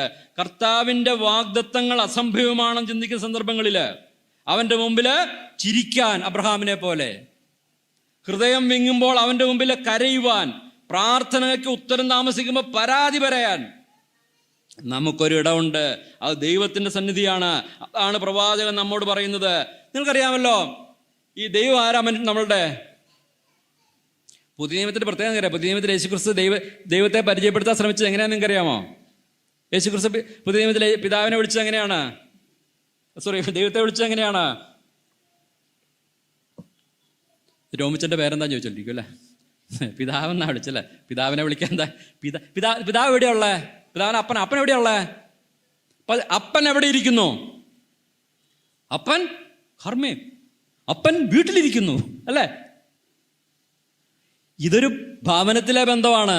നിങ്ങളുടെ വീട്ടില് നിങ്ങൾക്ക് നിങ്ങളുടെ അപ്പനോട് പറയാൻ പറ്റാത്ത വല്ല കാര്യമുണ്ടോ? നമ്മുടെ പയ്യനാണ് ദൈവസന്നെ, നമ്മൾ പയ്യനാട്ടോ. ദൈവം സ്വർഗത്തിരുന്ന ഭൂമി കാല് അല്ലേ, പാതവീണ ഭൂമിയിലാണല്ലോ. ദൈവം എത്രയോ വലിയവനാണ്. അവൻ്റെ മക്കളാണ് നമ്മൾ. ദൈവസന്നിധി നിങ്ങൾക്ക് പറയാൻ പറ്റാത്ത ഒരു കാര്യമില്ല കേട്ടോ. ആത്മീയ കാര്യം പറയാനുള്ള സ്ഥലം മാത്രമല്ല ദൈവസന്നിധി. അങ്ങനെ ചിന്തിച്ചിട്ടുണ്ടോ? അങ്ങനെ ഇതിൻ്റെ ദൈവത്തെ നിങ്ങൾക്ക് മനസ്സിലായിട്ടില്ല. ദൈവമായിട്ട് നിങ്ങൾക്ക് ഈ അബ്രഹാമിനും പ്രവാചകന്മാർക്കും ഉണ്ടായ ബന്ധങ്ങൾ നിങ്ങൾക്കുണ്ടായിട്ടില്ല. പൗലോസിനുള്ള ബന്ധം നിങ്ങൾക്കുണ്ടായിട്ടില്ല. ദൈവസന്നിധിയിൽ പരിമിതികളില്ല. മനുഷ്യസന്നിധിയിൽ പരിമിതിയുണ്ട്. മനുഷ്യൻ്റെ അടുത്ത് ചെല്ലുമ്പോൾ എല്ലാം പറയാൻ പാടില്ല. ആർക്കും നമ്മളെ പൂർണ്ണമായിട്ട് മനസ്സിലാക്കാൻ സാധിക്കുകയില്ല. അതിന് പരിമിതികളും ഒക്കെ ഉണ്ട്. ദൈവസന്നിധിയാണ് അതാണ് ലൂതർ പറഞ്ഞത്, ദൈവസന്നിധിയിൽ മുട്ടുമടക്കുന്നവൻ മനുഷ്യരുടെ മുമ്പിൽ മുട്ടുമടക്കില്ല. അവിടെയാണ് നമുക്ക് നമ്മളുടെ ഹൃദയം പകരുവാനായിട്ടുള്ള സ്ഥലം. അത് ഭവനമാണ്, അത് വീട്ടിലെ ബന്ധമാണ്, അത് ഔദ്യോഗികത അവിടെ കാപട്യാട്ടോ.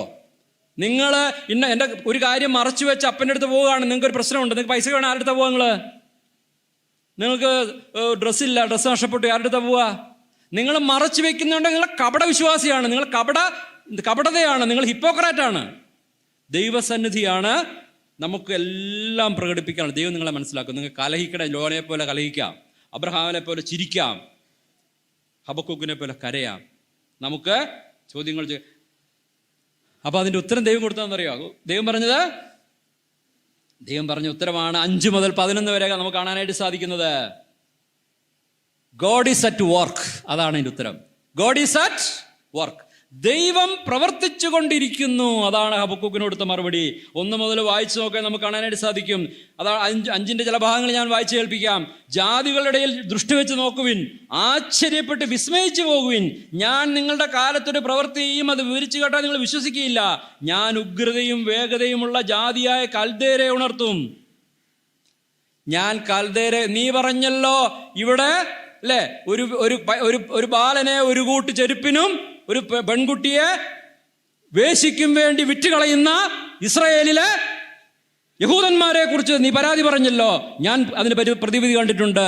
കൽദേരെ ഞാൻ വരുത്തുമെന്നാണ്. ദൈവം പ്രവർത്തിച്ചുകൊണ്ടിരിക്കുകയാണ്. ഹബക്കൂക്ക് പറഞ്ഞു നീ വെറുതെ നോക്കിയിരിക്കുക എന്നാണ് ഹബക്കൂക്ക് പറഞ്ഞത്.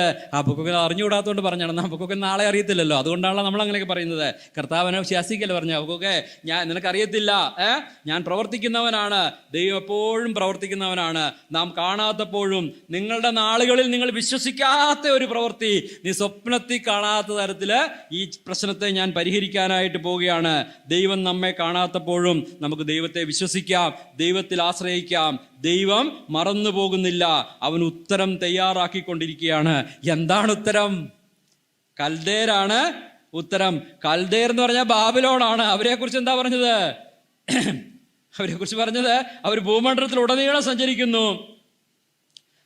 അതിന്റെ 7-ാം വാക്യം നോക്കിയേ. ന്യായപ്രമാണമൊക്കെ വിട്ടുകളഞ്ഞ ആളുകളല്ലേ അവരെ ശിക്ഷിക്കാൻ വരുന്നവരെ കുറിച്ച് പറഞ്ഞത്. കൽദേരുടെ ന്യായവും ശ്രേഷ്ഠതയും അവരിൽ നിന്നല്ല പുറപ്പെടുന്നു എന്ന് പറഞ്ഞാൽ അവർക്ക് തോന്നി ചെയ്യുമെന്നാണ് പറയുന്നത്. ദൈവം എഴുതി വെച്ച ന്യായപ്രമാണത്തെ ലംഘിച്ചവർക്ക് വരാൻ പോകുന്ന ശിക്ഷയായ കൽദേര് അവരുടെ പ്രമാണം അവരിൽ നിന്ന് തന്നെ പുറപ്പെടുമെന്നാണ് പറഞ്ഞത്. അവരെ കുറിച്ച് 8 വായിക്കുന്നത്, അവർ കുതിരകളെക്കാൾ പുള്ളിപ്പുലികളെക്കാൾ വേഗതയുള്ളവരും വൈകുന്നേരത്തെ ചെന്നായ്ക്കളെക്കാൾ ഉഗ്രതയുള്ളവരും. 10-ാം വാക്യം, അവർ രാജാക്കന്മാരെ പരിഹസിക്കുന്നു, പ്രഭുക്കന്മാർക്ക് അവർക്ക് ഹാസ്യമായി തോന്നുന്നു, ഏത് കോട്ടയെക്കുറിച്ച് അവർ ചിരിക്കുന്നു, അവർ കാറ്റുപോലെ അടിച്ചു വരുന്നു, സ്വന്തം ശക്തിയല്ലോ അവന് ദൈവം. കർത്താവ് ഉത്തരം അങ്ങനെ കരുതിക്കൊണ്ടിരിക്കുകയാണ്. അതുകൊണ്ട് എൻ്റെ പ്രിയപ്പെട്ടവരെ, നിങ്ങളെങ്ങനെ പ്രാർത്ഥിച്ച് വിഷമിച്ച സൗകര്യമാരൊക്കെ ആണെങ്കിൽ വിഷമിച്ചിരിക്കുകയായിരിക്കും. നിങ്ങളുടെ കുടുംബജീവിതത്തിലെ പ്രശ്നങ്ങളും പ്രതിസന്ധികളും ജീവിതത്തിൽ നമ്മൾ ഒരിക്കലും സ്വപ്നത്തിൽ കാണാത്ത പ്രയാസങ്ങളൊക്കെയാണ് ജീവിതത്തിൽ അഭിമുഖീകരിക്കുന്നത്. ഞാൻ നിങ്ങളോട് പറയട്ടെ, കർത്താവ് നമ്മൾക്ക് ഉത്തരം നൽകി, ഉത്തരം തയ്യാറാക്കിക്കൊണ്ടിരിക്കുകയാണ്. നമ്മൾ മടുത്തു പോകരുത് എന്നുള്ളതാണ് കർത്താവിന് നമ്മളോട് പറയുവാനായിട്ടുള്ളത്. ദൈവം പ്രവർത്തിക്കുന്നില്ല എന്ന് നമ്മൾ കംപ്ലൈൻറ്റ് പറയുന്ന സമയത്ത് ദൈവത്തിന് പറയാനുള്ളത്, ഞാൻ ഉത്തരം തരും, നീ അതിശയിച്ചു പോകുന്ന തരത്തിൽ ഉത്തരം നൽകും എന്നാണ് കർത്താവ് പറയുന്നത്. യെശയ്യാപ്രവാചകൻ അങ്ങനെയല്ല 40:31 പറഞ്ഞ എന്താണ്? യഹോവയെ കാത്തിരിക്കുന്നവർ ശക്തിയെ പുതുക്കും, അവർ കഴുകന്മാരെ പോലെ ചിറകടിച്ചു കയറും, അവർ തളർന്നു പോകാതെ ഓടും, അവർ ക്ഷീണിച്ചു പോകാതെ നടക്കും, അവർ തളരുകയുമില്ല ക്ഷീണിക്കുകയുമില്ല. ദൈവത്തിനായിട്ട് കാത്തിരിക്കുക, അതാണ് യെശയ്യാപ്രവാചകൻ പറഞ്ഞത്. അപ്പൊ ഈ ഉത്തരം കേട്ടപ്പോഴാണ് ഹബക്കൂക്കിന്റെ 2ാമത്തെ പ്രശ്നം ഉണ്ടായത്. 1ാമത് ചോദ്യം, എന്തുകൊണ്ടാണ് ഇതെല്ലാം നീ അനുവദിക്കുന്നത്, എന്തുകൊണ്ടാണെന്നാണ് ചോദിച്ചത്. 2ാമതായിട്ട് ചോദിക്കുന്നത്, എൻ്റെ ദൈവമേ നീ എങ്ങനെ ഇത് അനുവദിക്കുമെന്നാണ്. ഇന്ന് പ്രശ്നം എന്താ വെച്ച് കഴിഞ്ഞാൽ, ഒന്ന് വായിച്ചു നോക്കാം, അതിൻ്റെ ചില വാക്യങ്ങൾ വായിക്കാം. എൻ്റെ ദൈവമേ നീ പുരാതനമേ എൻ്റെ പരിശുദ്ധനല്ലോ. 1:12 നോക്കിയാൽ നിങ്ങൾ. 13, ദോഷം കണ്ടുകൂടാതെ വണ്ണം നിർമ്മല ദൃഷ്ടിയുള്ളവനും പീഡനം കാണാൻ കഴിയാത്തവനുമായുള്ളവേ, ദ്രോഹം പ്രവർത്തിക്കുന്നതിന് നീ വെറുതെ നോക്കുന്നതും ദുഷ്ടൻ തന്നിലും നീതിമാനെ വിഴുങ്ങാൻ വരുമ്പോൾ നീ മിണ്ടാതിരിക്കുന്നതും മനുഷ്യരെ സമുദ്രത്തിലെ മത്സ്യങ്ങളെ പോലെ അധിപതിയില്ലാത്ത ഇഴയാദികളെ പോലെയും ആക്കുന്നത് എന്ത്? അവൻ അവരെ ചൂണ്ടയിട്ട് പിടിക്കുന്നു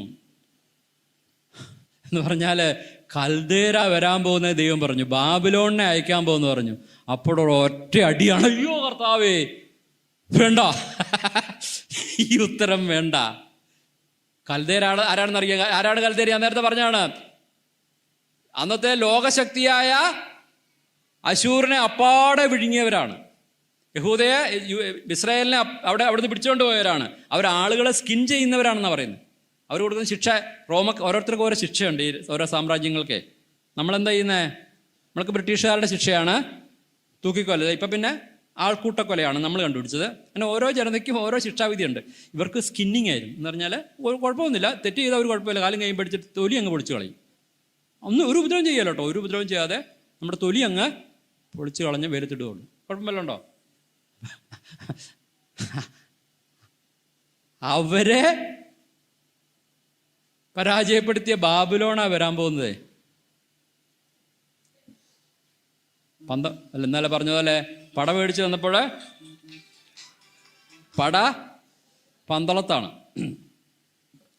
അപ്പം അതേ എൻ്റെ കർത്താവ്, നിനക്ക് ഇവരെ എങ്ങനെ ഞങ്ങൾക്ക് ഇതിനെ അനുവദിക്കാൻ സാധിക്കും? എന്താ പറഞ്ഞത്? ചോദിച്ചത് നിങ്ങൾ ശ്രദ്ധിച്ചോ?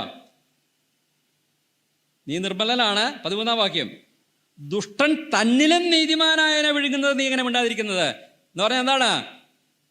കൽദേര് വിജാതീയരാണ്, വിഗ്രഹങ്ങളെ ആരാധിക്കാനാണ്.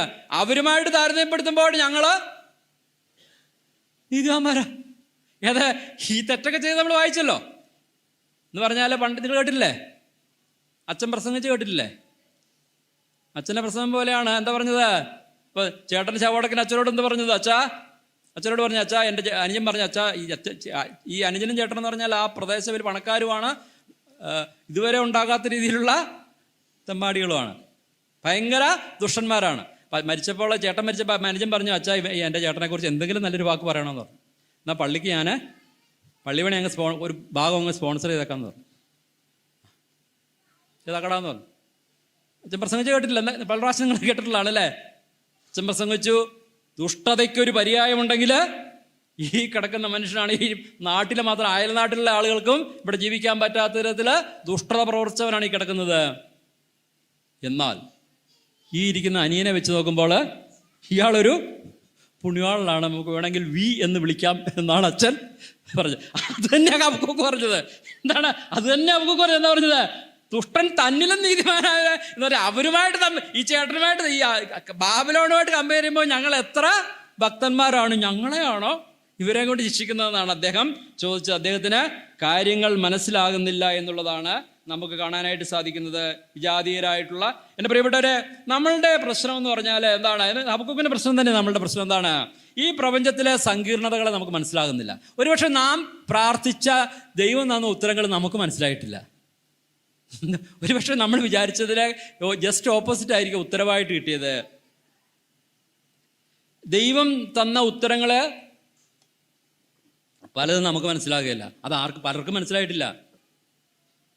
ഇസ്രായേലിലെ ഏറ്റവും വലിയ ആളാരാ? മോശയല്ലേ. മോശയോട് ദൈവം പറഞ്ഞു, ഈജിപ്തിൽ പോയിട്ട് അവരെ വിട്ടയക്കാൻ ഫറവോയോട് പറയാൻ പറഞ്ഞു.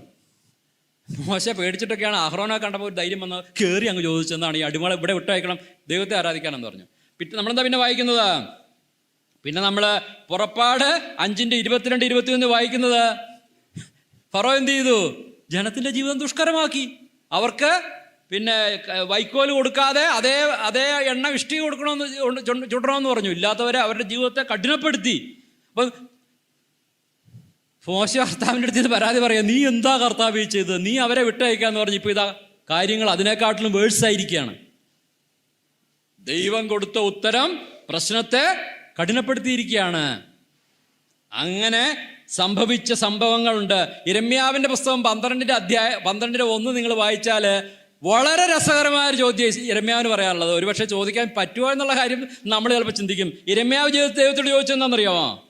12:1 യഹോവേ, ഞാൻ നിന്നോട് വാദിച്ചാൽ നീ നീതിമാനായിരിക്കും, എങ്കിലും ന്യായത്തെക്കുറിച്ച് ഞാൻ നിന്നോട് ചോദിക്കാൻ പോവുകയാണ്. ചോദിക്കാനായിട്ട് തുനിയുന്നു. ദുഷ്ടന്മാരുടെ വഴി ശുഭമായിരിക്കുക സംഗതി എന്ത്? ദ്രോഹം പ്രവർത്തിക്കുന്നവർക്ക് നിർഭയമായിരിക്കുന്നത് എന്ത്? ദൈവത്തിൽ പറയാണ്, നീ നീതിമാനാണെന്ന് എനിക്കറിയാം, പക്ഷെ നീ നീതി നടത്തുന്നതിനെ കുറിച്ച് എനിക്ക് പല ചോദ്യങ്ങളുണ്ട്, എനിക്ക് പല സംശയങ്ങളുണ്ട്. അതാ ചോദിച്ചതല്ലേ. നീ നീതിമാനാണ്, എന്തുകൊണ്ട്? എന്താ ചോദിച്ചത്? ദുഷ്ടന്മാർ ശുഭമായിരിക്കുന്നു. ദൈവത്തിന്റെ ന്യായവിധികളെ കുറിച്ച് എനിക്ക് ചില ചോദ്യങ്ങളുണ്ടെന്നാണ് യിരെമ്യാവ് ദൈവത്തോട് ചോദിച്ചത്. അപ്പൊ എൻ്റെ പ്രിയപ്പെട്ടവർ, ഇത് നമ്മളുടെ മാത്രം പ്രശ്നമല്ല.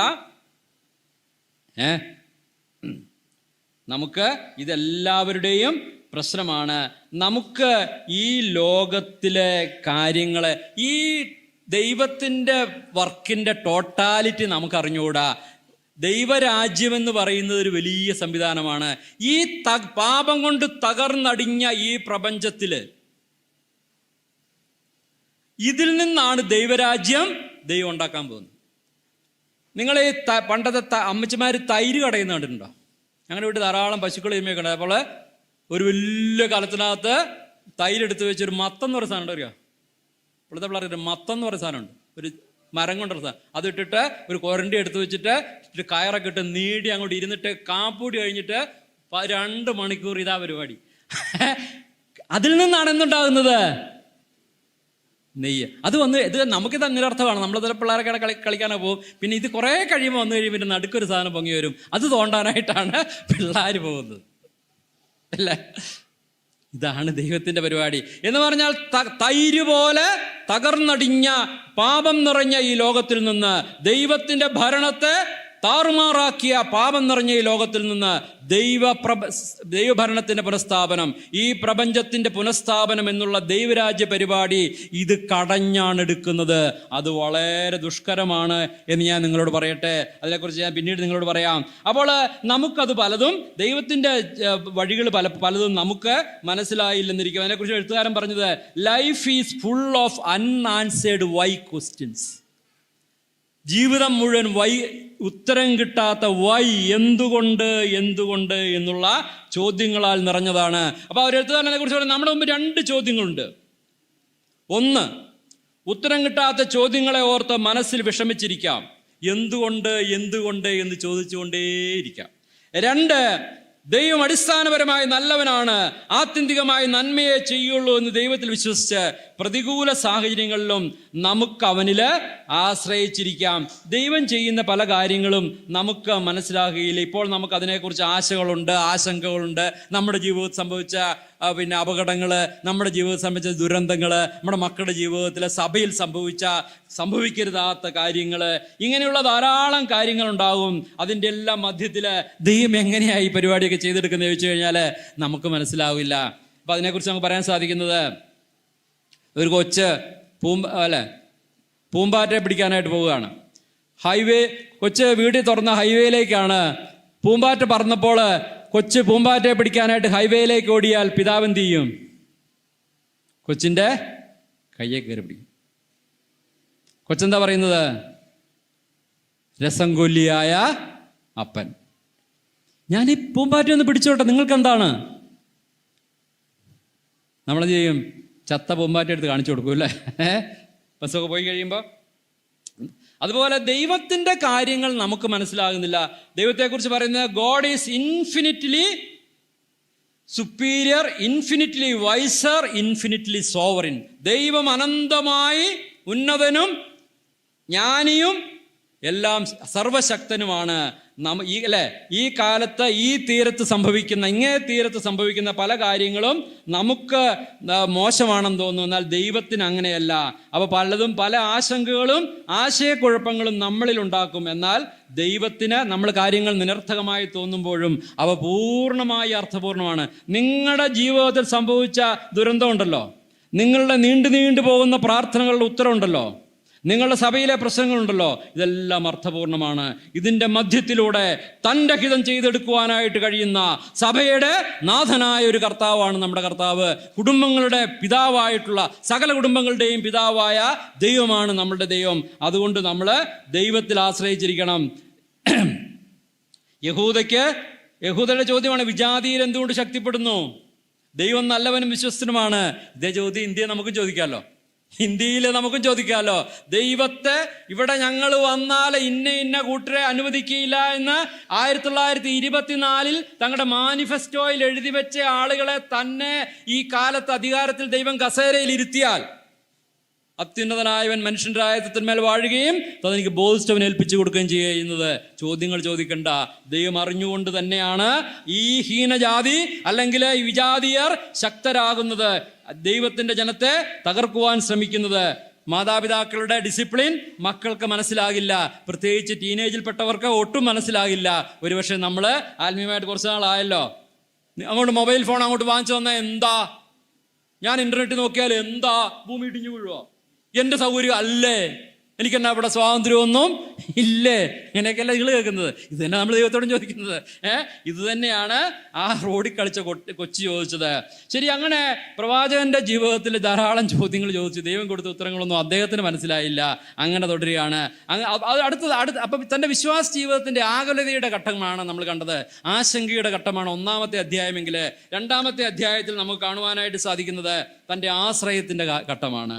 2-ാമത്തെ അധ്യായത്തിൽ ചോദ്യങ്ങൾ അവസാനിച്ച് ഈ ചോദ്യങ്ങൾ താൻ ആരോട് ചോദിച്ചോ ആ ചോദ്യത്തിൽ തൻ്റെ ജീവിതത്തിലെ ചോദ്യങ്ങളുടെ മുമ്പിൽ ആ സമസ്യകളുടെ ഉടയവനായ കർത്താവിൽ ആശ്രയിക്കുവാനായിട്ട്, അല്ലെ അതിനെ ആത്യന്തികമായിട്ട് നിയന്ത്രിക്കുന്ന കർത്താവിൽ ആശ്രയിക്കുവാനായിട്ട് പ്രവാചകൻ തീരുമാനിച്ചു. അതാണ് 2-ാമത്തെ അധ്യായത്തിൽ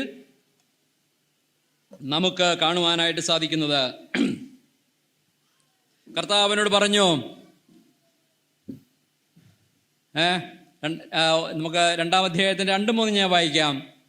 യഹോവ ഉത്തരമരുളിയത്, അദ്ദേഹം വെയിറ്റ് ചെയ്ത് കർത്താവിൻ്റെ കാവൽമാടത്തിൽ വെയിറ്റ് ചെയ്ത് ദൈവത്തിന് വേണ്ടി.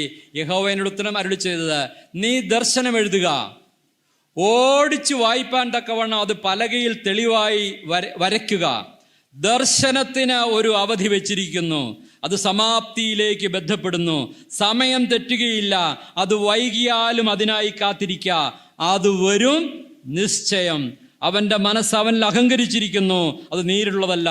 നീതിമാനോ വിശ്വാസത്താൽ ജീവിച്ചിരിക്കും. സ്തോത്രം. നീതിമാൻ വിശ്വാസത്താൽ ജീവിച്ചിരിക്കും. പറഞ്ഞു, എഴുതിക്കൊള്ളാൻ പറഞ്ഞു. നിനക്ക് വേണ്ട ഉത്തരങ്ങൾ നീ എഴുതിക്കോളാൻ പറഞ്ഞു.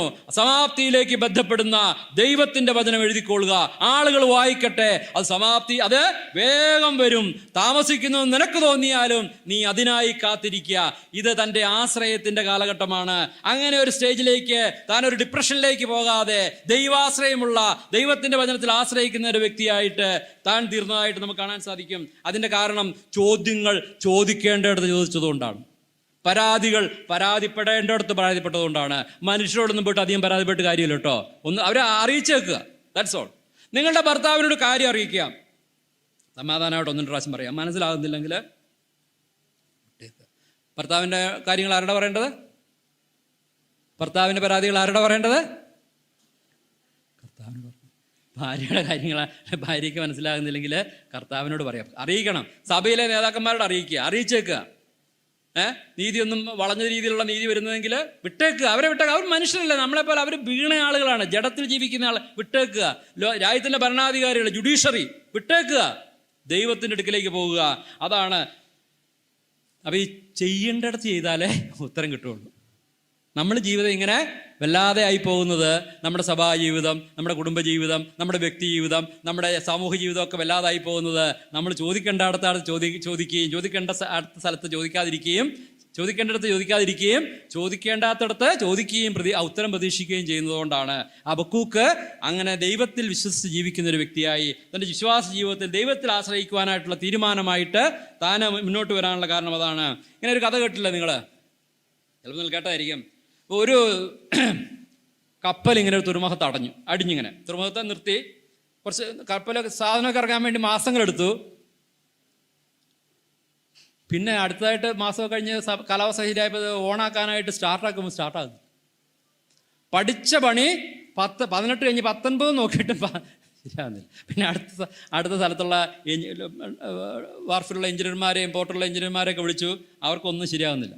അവസാനം ഒരാൾ പറഞ്ഞു, ഇവിടെ ഒരു പഴയ ആളുണ്ട്, ഈ പഴയ ഈ വണ്ടികളും ഒക്കെ ഏത് സാധനം കൊടുത്താലും അയാൾ സ്റ്റാർട്ടാക്കുന്നത്. അങ്ങനെ എല്ലാ നാട്ടിലും ഇല്ല, അങ്ങനെ ഏത് വണ്ടിയും കൈകാര്യം ചെയ്യാൻ അറിയാം, നല്ല എക്സ്പേർട്ടായിട്ടുള്ള, വലിയ പഠിത്തമൊന്നും ഉണ്ടാകില്ല. അപ്പോൾ ഇദ്ദേഹത്തെ വിളിക്കാമെന്ന് പറഞ്ഞു. അപ്പം ഒന്നും വലിക്കാതാവുമ്പോൾ, ഒരു മരുന്നും വലിക്കാതാവുമ്പോൾ, അപ്പം ചേട്ടാ എന്താണ്? കാളൻ നെല്ലായി. കാളൻ നെല്ലായിക്ക് ആയിട്ട് ഇദ്ദേഹത്തെ വിളിച്ചു. അപ്പോൾ ഇദ്ദേഹം വന്നു. അപ്പോൾ ഇദ്ദേഹം വന്ന് കപ്പലെല്ലാം ഒന്ന് നോക്കി. എന്നിട്ട് ഞാൻ ഇവിടെ കോയൻകിൽ വർക്ക് ചെയ്യുമ്പോൾ ഞങ്ങൾക്കൊരു മെക്കാനിക്കാണ്, ഒരു ഗോപാലകൃഷ്ണൻ, അദ്ദേഹം അങ്ങനെയാണ്. വന്നങ്ങ് നോക്കും, അദ്ദേഹം ഒന്നും ചെയ്യില്ല, അദ്ദേഹം എക്സ്പെർട്ടാണ്, ഈ പറഞ്ഞവരാണ്. ഒന്നും ചെയ്യില്ല. അദ്ദേഹം വന്ന് ഇങ്ങനെ നിൽക്കുക. ഒരു 10-15 മിനിറ്റ് ഇങ്ങനെ നോക്കി ഇതെല്ലാം മനസ്സിലാക്കും. അപ്പോൾ ഭയങ്കര കാര്യം മനസ്സിലാക്കണം. അപ്പോൾ അദ്ദേഹം ഇങ്ങനെ കുറേ നോക്കി, സ്റ്റാർട്ടാക്കാൻ പറഞ്ഞു. സ്റ്റാർട്ടായില്ല. അപ്പോൾ അദ്ദേഹം ഒരു ചുറ്റി എടുത്തിട്ട് ഒരു സ്ഥലത്ത് ഒറ്റ അടി വെച്ചു. സ്റ്റാർട്ടാക്കാൻ പറഞ്ഞു. കപ്പലിൻ്റെ ഒച്ച എനിക്ക് അറിഞ്ഞുകൂടാത്ത ഞാൻ കേൾപ്പിക്കുന്നില്ല. ഏതായാലും കപ്പൽ സ്റ്റാർട്ടായി. പറഞ്ഞ് പിന്നെ ബില്ലയച്ചേക്കാന്ന് പറഞ്ഞു. ബില്ലയച്ചു. $1000. പണി എന്താണ്? ചുറ്റിയും കൊണ്ട് ഒറ്റ അടിയാണ്. ഓരോ ഞങ്ങൾക്ക് ഇങ്ങനെ ചെയ്യാൻ പറ്റില്ല, ഇത് കമ്പനിയാണ്, നിങ്ങൾ ഒരു അടി അടിച്ചതിന് $1000 തരാൻ പറ്റില്ല, നിങ്ങൾ എണ്ണം തിരിച്ച് ബില്ല് തരണം എന്നല്ല, ഓരോന്നിനും ഇത്ര. അപ്പം അദ്ദേഹം പറഞ്ഞു തരാമെന്ന് പറഞ്ഞു. അങ്ങനെ തിരിച്ചയച്ചു. പറഞ്ഞു. അപ്പോൾ എണ്ണം തിരിച്ച് ബില്ല് കൊടുത്തു. അടിച്ചതിന് ചുറ്റോ കൊണ്ട് അടിച്ചതിന് $100. എവിടെയാണ് അടിക്കേണ്ടതെന്ന് തീരുമാനിച്ചതിന് 900. അടിക്കേണ്ടിടത്ത് എവിടെയാണ് അടിക്കേണ്ടതെന്ന് തീരുമാനിച്ചതിന് $900, അടിച്ചതിന് $100 എന്നാൽ മതി. അത്ര ആൾ വന്നല്ലോ, വന്നു.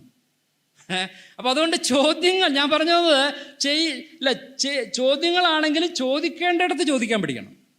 അതാണ് അതിൻ്റെ കാര്യം. നാം അങ്ങനെ ഉള്ള ആളുകളായിരിക്കണം. ഹബക്കൂക്കിനോട് ദൈവം പറഞ്ഞത്, നീ എഴുതുക, നിങ്ങൾ വായിക്കുക, കാത്തിരിക്കുക. 3 കാര്യങ്ങളാണ് ദൈവം പറഞ്ഞത്. എഴുതുന്നത് സ്പഷ്ടമായി വേണം. ആളുകൾക്ക് ഓടിപ്പോകുന്നവർക്ക് വായിക്കാനോ ഈ വചനം ഓടിക്കൊണ്ട് കൊടുക്കാനോ ആയിരിക്കാം അതിൻ്റെ അർത്ഥം എന്താണ് അതിനെക്കുറിച്ച് പറയുന്നത്. ഏതായാലും എല്ലാവർക്കും വേണ്ടി എഴുതി പലകയിൽ തന്നെ എഴുതി സൂക്ഷിച്ചു വെക്കണം. സ്പഷ്ടമായിട്ട് എഴുതണം.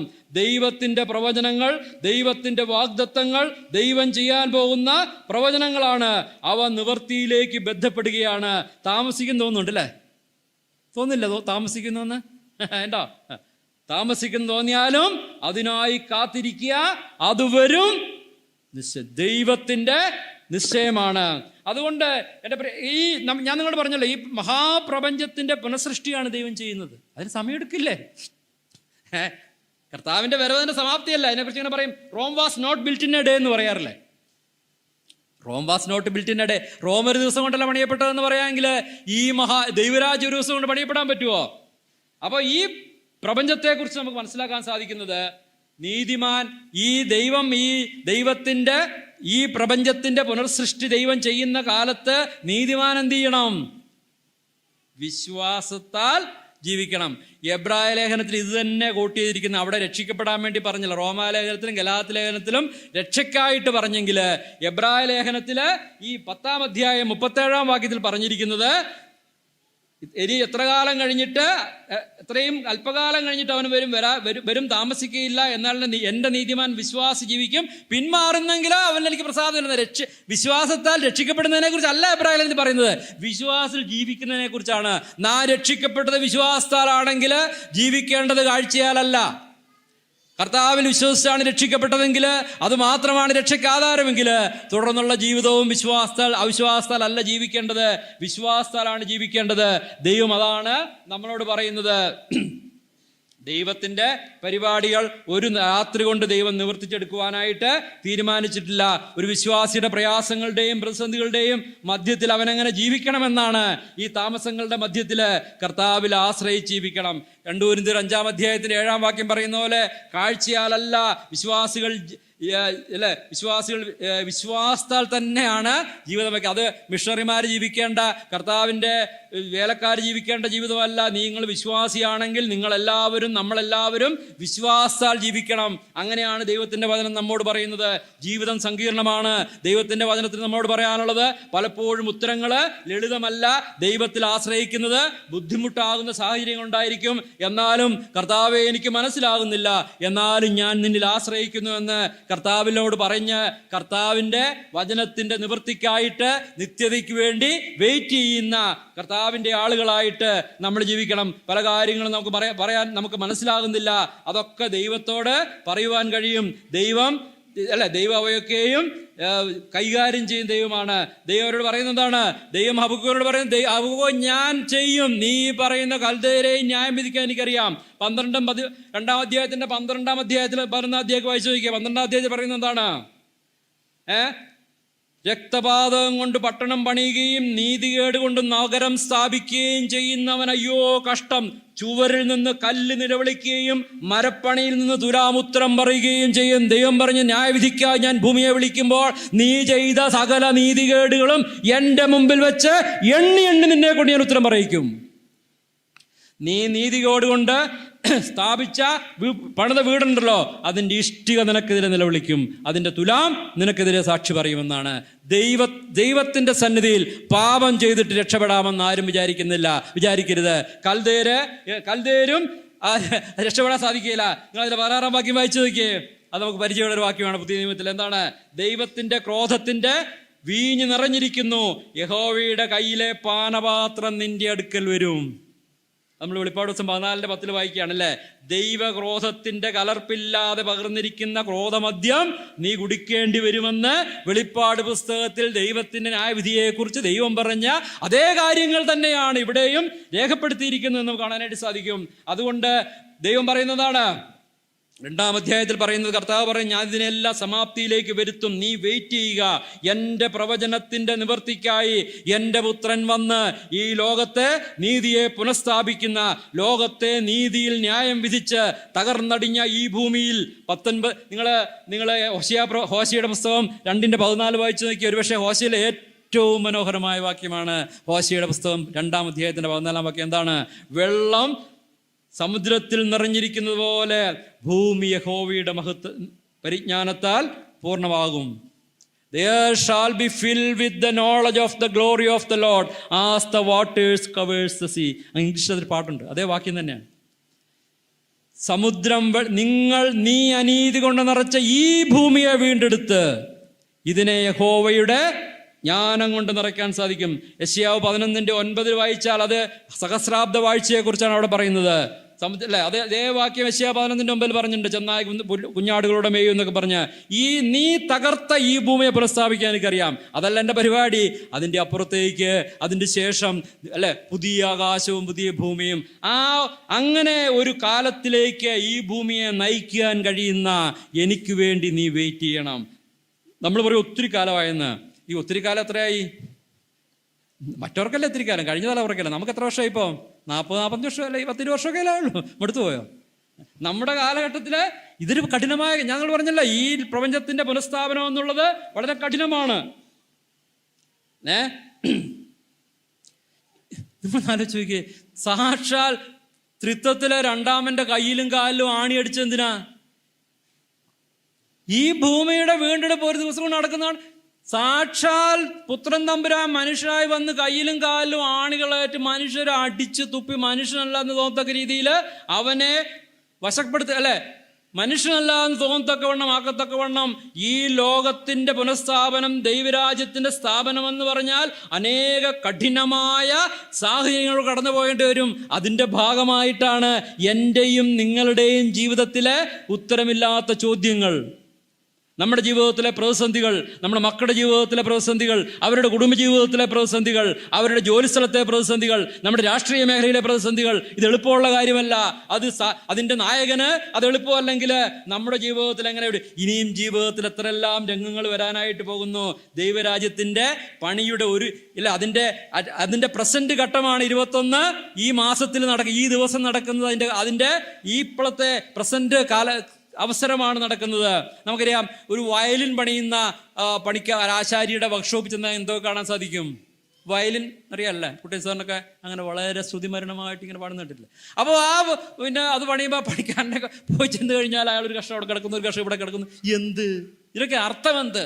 പക്ഷെ അതെല്ലാം കൂടെ എടുത്ത് വെച്ച് എല്ലാം കൂടെ ഒട്ടിച്ച് അതിലൊരു സ്ട്രിങ്ങൊക്കെ കെട്ടിയിട്ട് പാടുവാൻ എനിക്കില്ല ശബ്ദം, പാവനനെ നിൻ സ്തുതികളല്ല എന്നൊക്കെ അങ്ങോട്ട് വായിക്കുമ്പോൾ എന്തോ ഒരു വായന അല്ലേ? അപ്പൊ അതിന് സമയമെടുക്കും. അപ്പൊ ആ കാലത്താണ് നമ്മൾ ജീവിച്ചിരിക്കുന്നത്. അതിനെക്കുറിച്ച് പറയുന്നത്, ചിലപ്പം ദൈവം നമ്മുടെ പ്രാർത്ഥനയ്ക്ക് ഉത്തരം ചെയ്ത നിശബ്ദത എന്നുള്ളത് ദൈവത്തിൻ്റെ ഒരു ഉത്തരവാണെന്ന് പറയുന്നത്. ദൈവം പല കാര്യങ്ങളും നമുക്ക് ഉത്തരം നൽകാൻ നമുക്ക് മനസ്സിലാകില്ലേ? ഇത് പറഞ്ഞിട്ട് ഹബക്കൂക്കിന് മനസ്സിലായോ?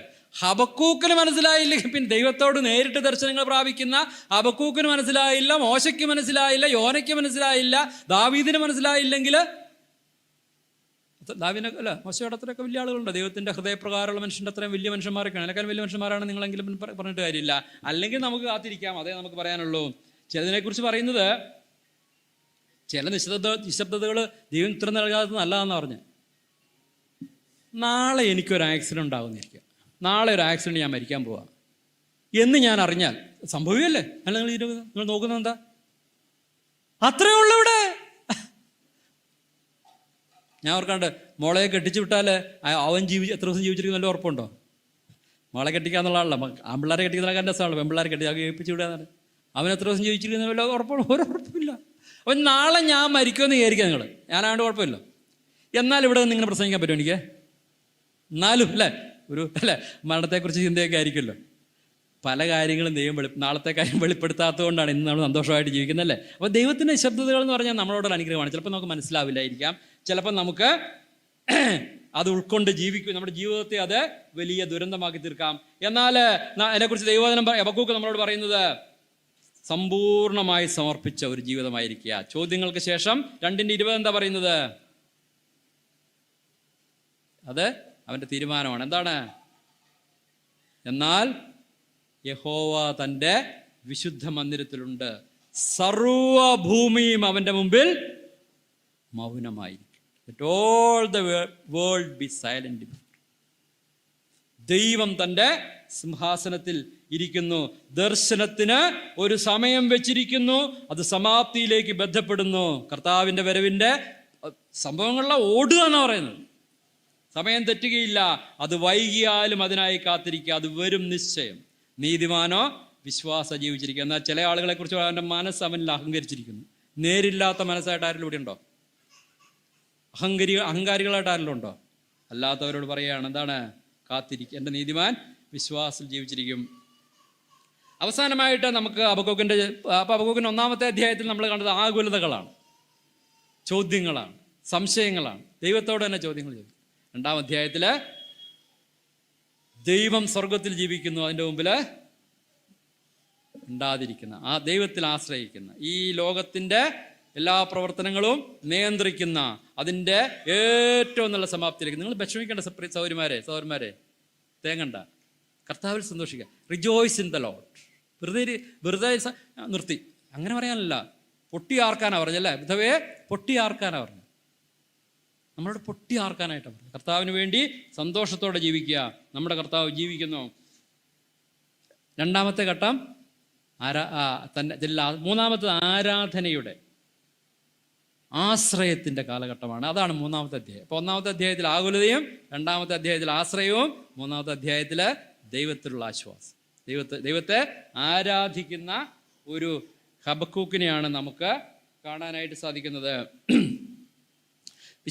ഒരു വിശ്വാസിയുടെ ജീവിതത്തിൻ്റെ വളർച്ചയുടെ ഏറ്റവും പ്രധാനപ്പെട്ട ഘട്ടമാണിത്. അവൻ സമ്പൂർണ്ണമായിട്ടും ദൈവത്തിൽ തൻ്റെ ആശ്വാസവും ആശ്രയവും എല്ലാം കണ്ടെത്തിയ ശേഷം ദൈവത്തെ ആരാധിക്കുന്നവനായി അവൻ ജീവിക്കുകയാണ്. എന്നാൽ നമ്മൾ പാടിയ ജോർജ് സോനം പ്രസംഗിച്ചപ്പോൾ പാടിയൊരു പാട്ടുണ്ട്. എന്താണ്? Perfect submission, perfect delight, visions of rapture that burst on my sight, angels descending from above, echoes of mercy and whispers of love. Perfect submission, സമ്പൂർണ്ണ സമർപ്പണം. പെർഫെക്റ്റ് ഡിലൈറ്റ്, സമ്പൂർണ്ണ സന്തോഷം. വിഷൻസ് ഓഫ് റാപ്ചർ എന്ന് പറഞ്ഞാൽ എന്താണ്?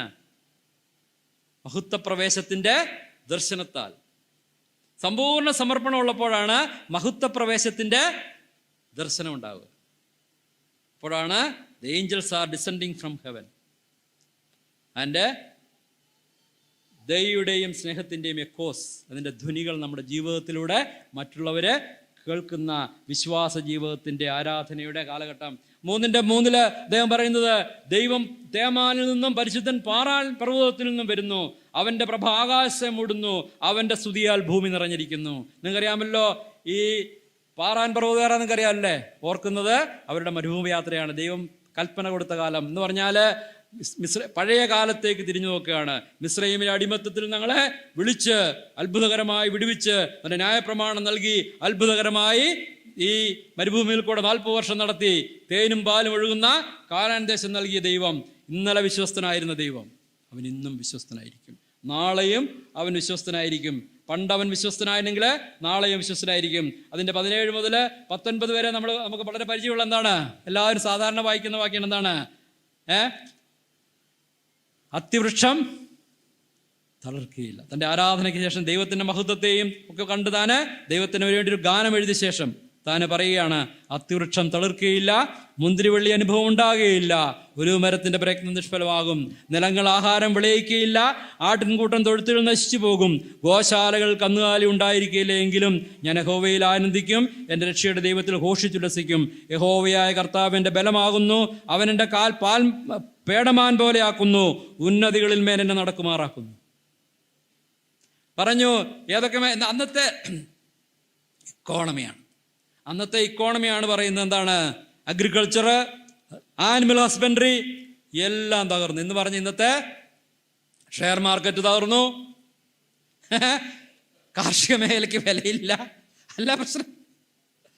എല്ലാം തകർന്നാലും ഞാൻ യഹോവയിൽ ആനന്ദിക്കും, എൻ്റെ രക്ഷയുടെ ദൈവത്തിൽ ഘോഷിക്കും.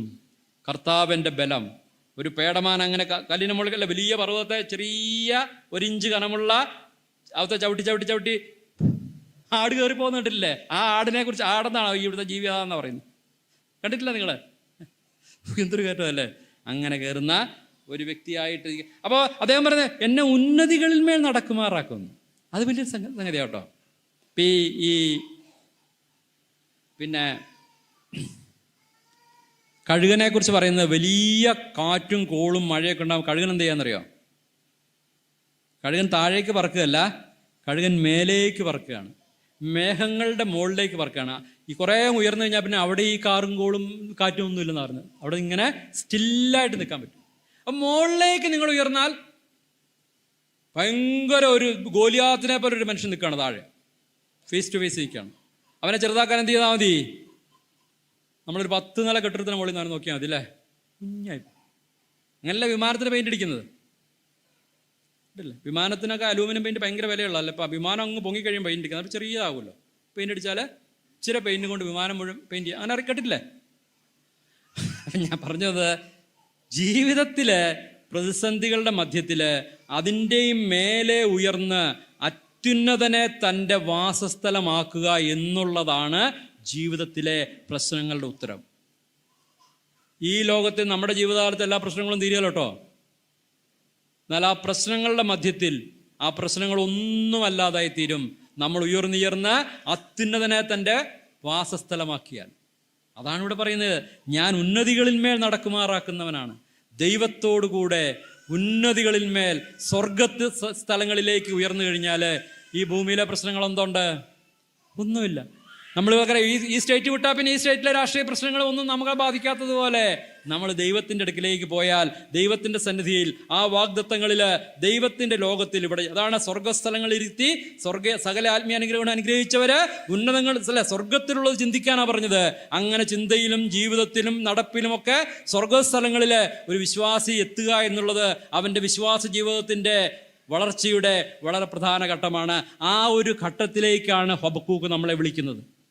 എന്നെയും നിങ്ങളെയും ഹബക്കൂക്ക് വിളിക്കുന്നത് ചോദ്യങ്ങളുടെയും പ്രശ്നങ്ങളുടെയും തേങ്ങലുകളുടെയും കാലഘട്ടത്തിൽ ജീവിതം അവസാനിപ്പിക്കാൻ തീരുമാനിക്കാതെ, ഇതെല്ലാം നിയന്ത്രിക്കുന്ന ഒരു ദൈവമുണ്ടെന്ന് മനസ്സിലാക്കി സമ്പൂർണമായി അവനിൽ ആശ്രയിച്ച് വിശ്വസിച്ച് ജീവിക്കാൻ തീരുമാനിച്ച് അവൻ്റെ ചിറകടിയിൽ ആരാധിച്ച് സ്തുതിച്ച് ഉന്നതികളിൽ അവനോടൊരുമിച്ച് നടക്കുക. പ്രവചനത്തെക്കുറിച്ച് നമ്മൾ വായിച്ചതുപോലെ അത് വരും. എന്താണ് ദർശനം? അതിനൊരു അവധി വെച്ചിട്ടുണ്ട്, അന്നേ സംഭവിക്കുകയുള്ളൂ. അത് സമാപ്തിയിലേക്ക്, ആ കൺക്ലൂഷൻ, അതിൻ്റെ നിറവിലേക്ക്, പ്രവചനം നിവൃത്തിയാവുന്നതിലേക്ക്